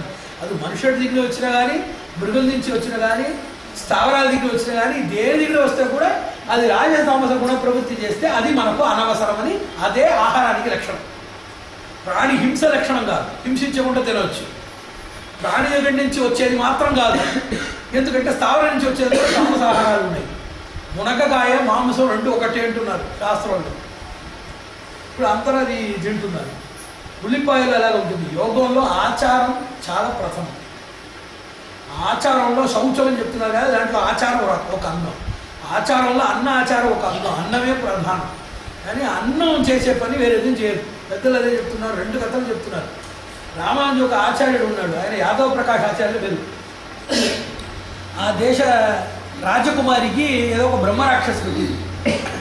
అప్పుడు యాదవ ప్రకాశుడు మంత్రశాస్త్రంలో గొప్ప నిపుణుడు కాబట్టి అక్కడ వెళ్ళిపోయి మంత్రాలు చెప్పాడు. ఆ బ్రహ్మరాక్షసు వేదాలన్నీ చదివిన రాక్షసు కదా. బ్రహ్మరాక్షసు అంటే ఎవరు? ఎడ్యుకేటెడ్ స్కౌట్ అని చెప్తున్నారు కదా. చెప్పినట్టు అన్నీ చదివేసి అన్ని అనుష్ఠానాలు చేసేసి చచ్చిపోయి రాక్షసు అయిన వాడు బ్రహ్మరాక్షసు. వారి దగ్గర మీ చదువు అన్ని చూపించకూడదు, మీకైతే చదువు ఎక్కువ తెలుసు. అందువల్ల అది వచ్చి ఏం చెప్పింది, మీరు మంత్రాలన్నీ చెప్పారు, అదే మంత్రాలు మరి చెప్పింది. ఈ మంత్రాలు నాకు తెలుసు, నా దగ్గర చెప్తున్నావు, నువ్వు కూడా కొంచెం తక్కువ చెప్తున్నావు అని చెప్పేసి నీ దగ్గర వచ్చి రామానుజాచార్యులు నీ శిష్యుడు ఉంటున్నాడు. ఆయన కేవలం మంత్రజ్ఞుడు కాదు, మర్మజ్ఞుడు, మానవత ఉంటున్నవాడు. మంత్రజ్ఞానం కాదు, మానవత జ్ఞానం ఉంటున్నవాడు, మంచి సద్గుణ సంపన్నుడు. ఆయన వస్తే కానీ నేను, ఆయన వస్తే ఆయన చూసేది వెళ్ళిపోతాను. అది మాత్రం కాదు, నువ్వు వేదాలని నా దగ్గర చెప్తున్నావు కదా బ్రహ్మాండంగా. ఇప్పుడు నేను పైనుంచి కిందలో వచ్చాను, కింద నుంచి పైన వచ్చాను. నేను మంత్రాలన్నీ నువ్వులాగా చదివేసి మంత్రాలన్నీ అభారతంగా చెప్పి దుష్ప్రయోగంగా డబ్బులు ఇచ్చేవారికి మంత్రాలు చెప్పి ఏదో చేసి ఇచ్చాను. ఆ పాపం వల్ల రాక్షస అయిపోయాను. అందువల్ల నువ్వు ఒక ఉడతగా పుట్టావు. మథురాంతకమైన ఒక దేశంలో ఉడతగా పుట్టి అక్కడ ఉంటున్న ఏదో భక్ష్యాలన్నీ తినేసి తినేసి ఏదో ఒక బ్రతికి ఏదో పండ్లు పైగా ఒక మాన్లు పైగా చుట్టేసి ఏదో కాలాన్ని చేశాడు. అప్పుడు ఒక మహాభాగవతుడు, భగవంతుడి దగ్గర ఒక భక్తి పొందిన ఒక భాగవతుడు తినేసి ఆ ఆజ్ఞ ఇక్కడ వేశాడు. దాంట్లో ఉంటున్న ఆ భాగవత శేషాన్ని నువ్వు తినావు కాబట్టి నువ్వు వేదమన్నీ చదివిన ఒక బ్రాహ్మణుడిగా పుట్టావు అని ఒక కథ. ఇంకొక కథ ఏమంటే, ఋష్యశృంగుడు వచ్చి ఇక్కడ హవనం చేస్తే కానీ వర్షం రాదు అని చెప్పి చాలా బాధపడుతున్నాడు ఆయన తీసుకుని రావడానికి. ఆయన వచ్చేటట్లేదు, నేను బయట రానుంటున్నాడు. అప్పుడు ఏమన్నారు, ఈ దాసి స్త్రీలు ఉన్నారు కదా, ఆ ఋషిని చెప్పించారు. ఆయన వచ్చి అక్కడనేంటి ప్రకృతి ఆహారం తీసేసి అదే బుద్ధిలో ఉంటున్నాడు. ఈ దాసులు ఉన్నారు కదా, చలన బుద్ధి ఉంటున్నవారు దాసులు, చలన బుద్ధి వారికి ఉంటుంది, మిగతా వారికి ఇచ్చేవారు వారు. అటువంటి వారి దగ్గర మీరు భక్షణాలని మంచిగా మీరు చేసి ఇవ్వండి అని చెప్పి ఆ భక్షణాలు ఋషికుమారు వెళ్ళిపోయి ఇక్కడ హవన ప్రసాదాన్ని ఇచ్చేశారు వారికి. అది తిన్న తర్వాతనే 2 రోజులనే ఆయనకు బయట వెళ్ళి అన్ని చూడాలని ఒక ఆశ వచ్చింది. నేను ఇక్కడ ఉంటాను, నేను అన్ని చుట్టుపక్కల ఒకసారి చూసి వస్తాను, ఏముంటుందో చూద్దాం అని ఒక భావం వచ్చింది. అందరూ ఎందుకు చెప్తున్నాను, మనకు శ్లాఘ్యమైన ఒక అన్నశేషం ఇంత తిన్న తర్వాత ఆయనకు మంచి గుర్తు వచ్చింది. అశ్లాఘ్యమైన ఆహారం తిన్న తర్వాత మధ్యలో సంచలనం వచ్చింది. ఆహారం చేసేదే ఎక్కువ. ఆహార చింత సంఘ సంస్కారాత్మకం గుణ విశేషత్వం అంటున్నారు. మన శరీరంలో ఆహారం చేసేదే మొదటి పని, మన చింతలు చేసేది 2వ పని, ఎవరితో మాత్రం ఉంటున్నామో ఆ సంఘం చేసేది 3వ పని, ముందు ఏమేమి చేసి వచ్చామో ఆ సంస్కారం చేసేది 1 పని. ఆహార చింత సంఘ సంస్కారం, రైట్. సంస్కారం సంస్కారాత్మకం గుణ విశేషత్వం ఈ సూత్రానికి పేరు. ఈ 4 చాలా ముఖ్యమైన. అందులో ఆహారంలో మనము సమయ అనుష్ఠానం అంటే ఏ సమయాన్ని తినాలో అప్పుడు తినాలి. అమృతమైన అకాలంలో తింటే విషమైపోతుంది. కాలంగా తినటం. ఆశ్రయం అంటే ఎవరు ఇస్తున్నారు, ఎందుకంటే ఎవరు ఆహారాన్ని వంట చేస్తున్నారు. పాచకలు, కారకలు, పోషకలు, వేదకలు, ఆనేత్రులు, పారివేషకలు ఉంటున్నారు. ఎవరు తీసుకుని వచ్చారు, ఎవరు దాన్ని వంట చేశారు, ఎవరు వంట చేసిన విషయాలన్నీ సామాన్లన్నీ వారికి సహాయం చేశారు, ఎవరు డబ్బు ఇచ్చారు, ఎవరు మనకు వడ్డిస్తారు, ఈ విషయాన్ని చూడాలి. ఇంత చూస్తే ఎవరు భోజనమే చేయరు.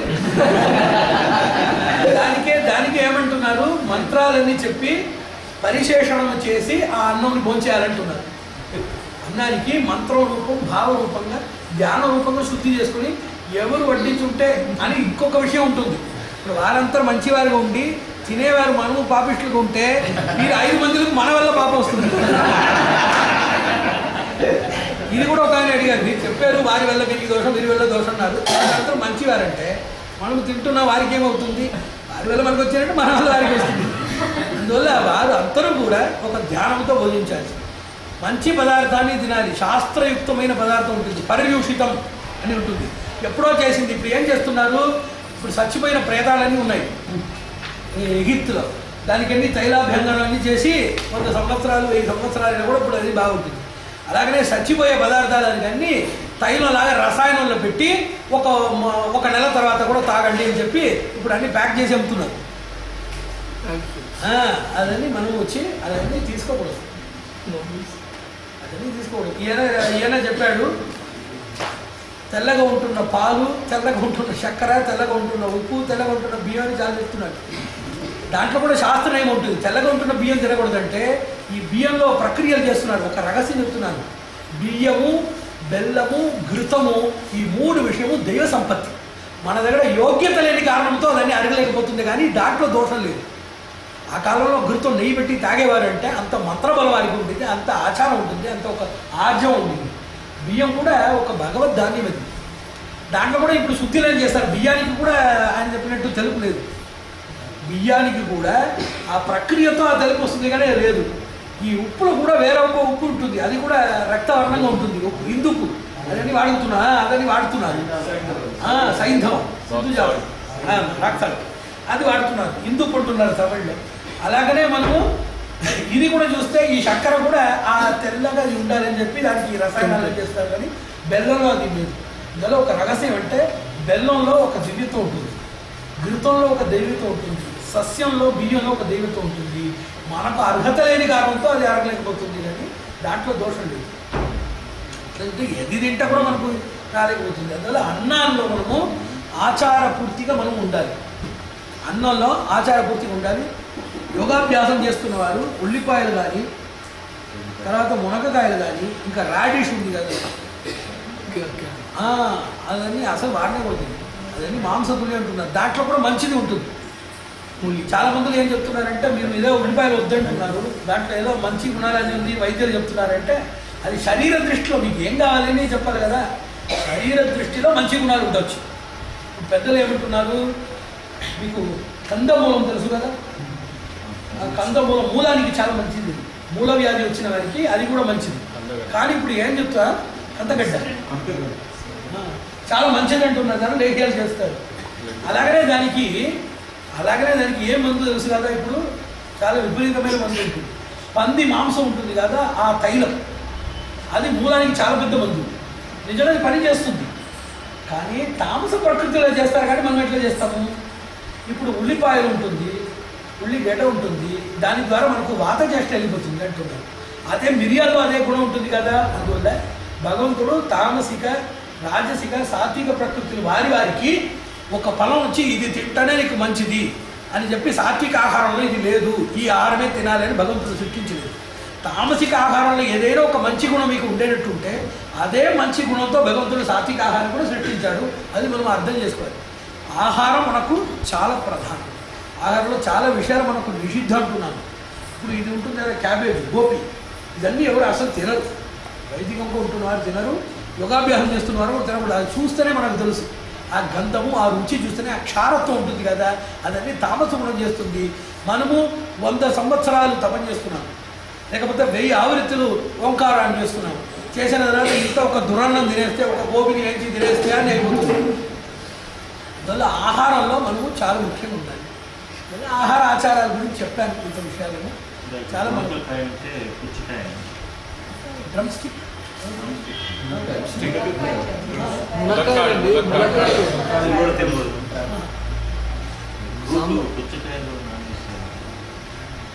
పుష్పంలో ఈ వాటర్ మెలాన్ ఉంది కదా, గళంజమని, అది తప్పక అన్ని పుష్పం, ఇది ఫలం అన్ని పూర్ణం కదా. ఫలం అంటే అన్ని పూర్ణమైన విషయాలు అన్నీ తీసుకొచ్చి ఇది మాత్రం తీసుకుంటారు.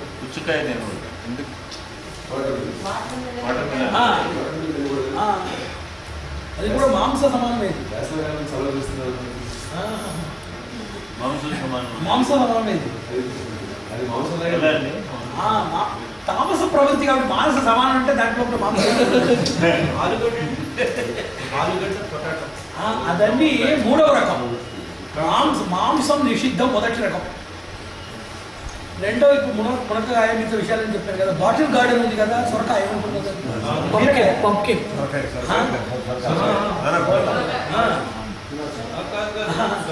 ఇదన్నీ 2వ రకంగా చేశారు. మళ్ళీ క్యారెట్, బీట్రూట్, పొటాటో అవన్నీ వాడలేకపోతే మంచిది, తక్కువ తీసుకోవచ్చు. కనీసం మనం అభ్యాసం చేస్తున్న ఆహార వ్రత రోజుల్లో వాడకూడదు. ఇది 3వ విషయం. మాంసం అనేయటం మొదటి విషయం. మాంసతుల్యమైన ఈ తరకారులన్నీ వాడటం అది చాలా ఆపత్కరం. అందువల్ల అది కూడా మానేయటం చాలా విశేషం. కానీ ఈ ఆలు మిగతా విషయాలన్నీ తప్పించాలి, లేకపోతే వ్రత రోజు ఉత్సవ రోజు అని ఆడకూడదు. ఇప్పుడు జైన్ సంతం కూడా మనకు ఈ చాతుర్మాసం వచ్చినప్పుడు ఈ ఆలుగడ్డలని తినాలి. జైన్ ఫుడ్ అని ఆహారాన్ని మీరు అడిగి చూస్తే దాంట్లో అది ఉండదు. అందువల్ల ఇది ముఖ్యమైన విశేషం. తర్వాత ఇప్పుడు దీక్షకు వస్తున్నాం. దీక్ష అంటే ఏమి? అధికార దానత్వం. కానీ అధికారం ఇవ్వాలంటే దానికి ఏమి అర్హత ఉండాలంటే ఇచ్చేవారికి అధికారం ఉండాలి కదా. ఇప్పుడు నేను చెప్పి చిన్న చేయమంట మీకే తీసుకోండి అని ఎట్లా చెప్తాను? అది ఆయన కదా చెప్పాలి. ఆయనకే ఉండవచ్చు, లేకపోతే ఉండవచ్చు. అది ఒక సంస్థ కదా. అట్లా అధికారం అంటే నాకు అధికారం ఉంది మీకు ఇవ్వటమే దీక్ష అని లేదు. దాంట్లో కూడా 3 రకమైన దీక్షలు ఇస్తున్నారు. ఒకటి ప్రవేశ దీక్ష. ఈ మంత్రశాస్త్రానికి మీరు ప్రవేశానికి వస్తున్నారు, యోగాభ్యాసానికి ఇప్పుడే లోపల వస్తున్నారు, మీరు లోపల రావచ్చు అని ఇచ్చేది ప్రవేశ దీక్ష అని పేరు. మీరు అన్ని చదివేశారని ఇచ్చేది ప్రావీణ్య దీక్ష అని పేరు. మీరు ఎక్కడైనా ఏదైనా చేసుకోవచ్చని ఇచ్చేది ప్రయోగ దీక్ష అని పేరు. 3 రకాలు ఇస్తారు. మీరు ఇక్కడ ఈ రోజు నుంచి మీరు సొంతంగా ఒక శాఖ పెట్టి మీరు అన్నీ చేసుకోవచ్చు అని చెప్పి. ప్రావీణ్యం అంటే అన్నీ చదివినావు నువ్వు చేసుకున్నావు అని చెప్పేది. ప్రవేశం అంటే ఈ రోజు నుంచి నీ ఆత్మ ఆనందాన్ని, నీ ఆత్మ గౌరవాన్ని, నీ బుద్ధి విశేషాన్ని నా స్వస్వంగా భావించి దాంట్లో మార్పు, దాంట్లో ఒక శ్రేష్టతని తీసుకొని రావడానికి నేను సన్నద్ధంగా సిద్ధంగా ఉన్నాను అని చెప్పడం ప్రవేశ దీక్ష. నువ్వు నా పదార్థం, నా సొత్తు, ఇది పైన తీసుకుని రావడం నా కర్తవ్యం, నా లక్ష్యం అని ఆచార్యుడు అప్పుడు అంగీకారం చేస్తారు. అది ప్రవేశ దీక్ష అని. ఈ దీక్షలో ఏమేమి చెప్తారంటే నిన్ననే ఒక విషయం చెప్పాను. శుద్ధ ప్రవేశ ప్రావీణ్య ప్రయోగ దీక్ష.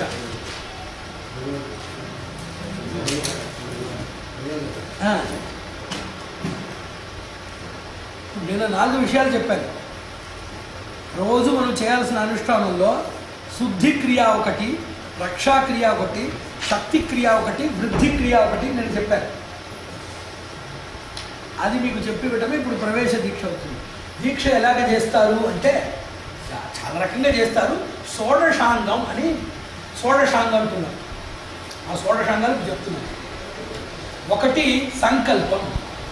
ఆచార్య శిష్యుడు కూర్చొని శ్రీ భగవదాజ్ఞా భగవత్కైంకర్య రూపం అస్మిన్ పుణ్యదేశే అస్మిన్ పుణ్య సమయే అస్య జీవాత్మనః పరిపూర్ణ యోగజ్ఞాన సిద్ధ్యర్థం సమస్తాభీష్ట సిద్ధ్యర్థం యోగజ్ఞాన ప్రాప్త్యర్థం చ అస్మిన్ జీవే విదితానాం సమస్త దోషానాం నివృత్త్యర్థం సమస్త గుణానాం సంసిద్ధ్యర్థం చ అస్మిన్ జీవ దేహే జ్ఞాన శక్తి భక్తి రక్తి వైరాగ్య సిద్ధ్యర్థం అస్య జీవాత్మనః పరిపూర్ణ పవిత్రీకరణ మహోత్సవే సర్వే దేవాః మహర్షయః సన్నిధత్తాః ఆశీర్వాద ఫల సమన్వితా భవేయురితి మహాంతో వైష్ణవ అనుగృహంతు తథాస్తు అని చెప్పేది ఒక సంకల్పం.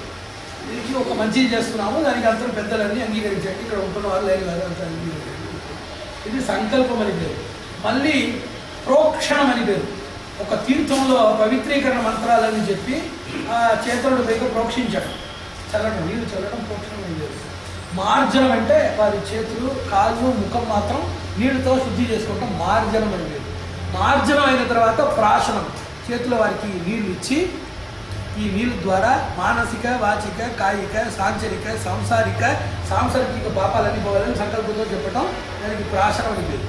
సంకల్పం, ప్రోక్షణం, మార్జనం, మళ్ళీ ప్రాశనం అని 4 విధాలు. ఇది అన్నీ అయిన తర్వాత ఉపవేశనం, ఒక స్థానంలో కూర్చున్నారు. ఉపదేశం, చెవులో కర్ణబోధమని చెవులో వారికి ఆ విషయాలన్నీ చెప్పాలి. ఆ చెప్పిన విషయాలు వారు అనుచ్చారణ చేస్తున్నారు, దానికి అంగీకారం ఓం అని చెప్పి ఆ విషయాన్ని అంగీకారం చేయాలి. ఉపవేశనం, కర్ణబోధం లేకపోతే ఉపదేశం, ఉచ్చారణ, అనుచ్చారణం, అంగీకారం అని ఈ 4 విషయాలు. ఇది అయిన తర్వాత మూల మంత్ర విన్యాసం అని మూల మంత్రంలో మౌనంగా చెప్పి ఆచార్యును ఇప్పుడు వ్యవహారంలో మనము గట్టిగా చెప్తున్నాము, వాడు మళ్ళీ చెప్తున్నాడు. ఈ మూలమంత్ర విన్యాసం అనేది మనసు లోపల చెప్తున్నాడు, ఈ శిష్యుడు మనసులో పెడుతున్నాడు. బయట అది చెప్పడం మూలమంత్ర విన్యాసం చెప్తున్నాడు, అది హృదయంలో చేపెట్టి చెప్తున్నారు, లేకపోతే శిరస్సులో చేపెట్టి చెప్తున్నారు. ఇది వచ్చి మూలమంత్ర విన్యాసం అని పేరు.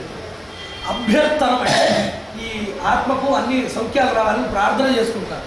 మూలమంత్రాన్ని చేసిన తర్వాత అభ్యర్థనం పరిసమర్పణం అని భగవంతుడి దగ్గర తీసుకొని వెళ్ళి అక్కడ మీరు అన్నీ చేయాలని చెప్పి నమస్కారాలు చేయమంటున్నారు. దానికి పరిసమర్పణం అని పేరు. స్వీకార అని చెప్పి నేను శిష్యుడిని ఆచార్యం చెప్పి అక్కడ అంగీకారం మాత్రం చేశాడు, ఆ మంత్రానికి అంగీకారం చేశాడు, ఇప్పుడు శిష్యుడిగా తీసుకున్నాడు. ఇది ఒక 4 విషయం.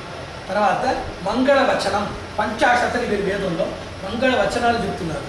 తర్వాత పాఠామృతం అని చెప్పి భగవత్ సంబంధమైన ప్రసాదాలు ఇస్తున్నారు. 3వ పక్షం ఫలశ్రుతి నిదేశత్వం, నువ్వు ఈ రోజు నుంచి ఇది చేయాలని చెప్తున్నాడు, మంత్రాక్షర ఇస్తున్నాడు. ఈ 4 షోడశని ఈ విషయాన్ని తీసుకొచ్చాడు. ఇప్పుడు మనం 12 సత్రంలో చెప్పాల్సిన విషయాలు అష్టాంగం, దానికి ఉండే ఆ సాంగోపాంగమైన విషయాలన్నీ చెప్పేయండి. దీంతో యోగశాస్త్ర ప్రారంభ ప్రశిక్షణ కేంద్రం పరిసమాప్తం.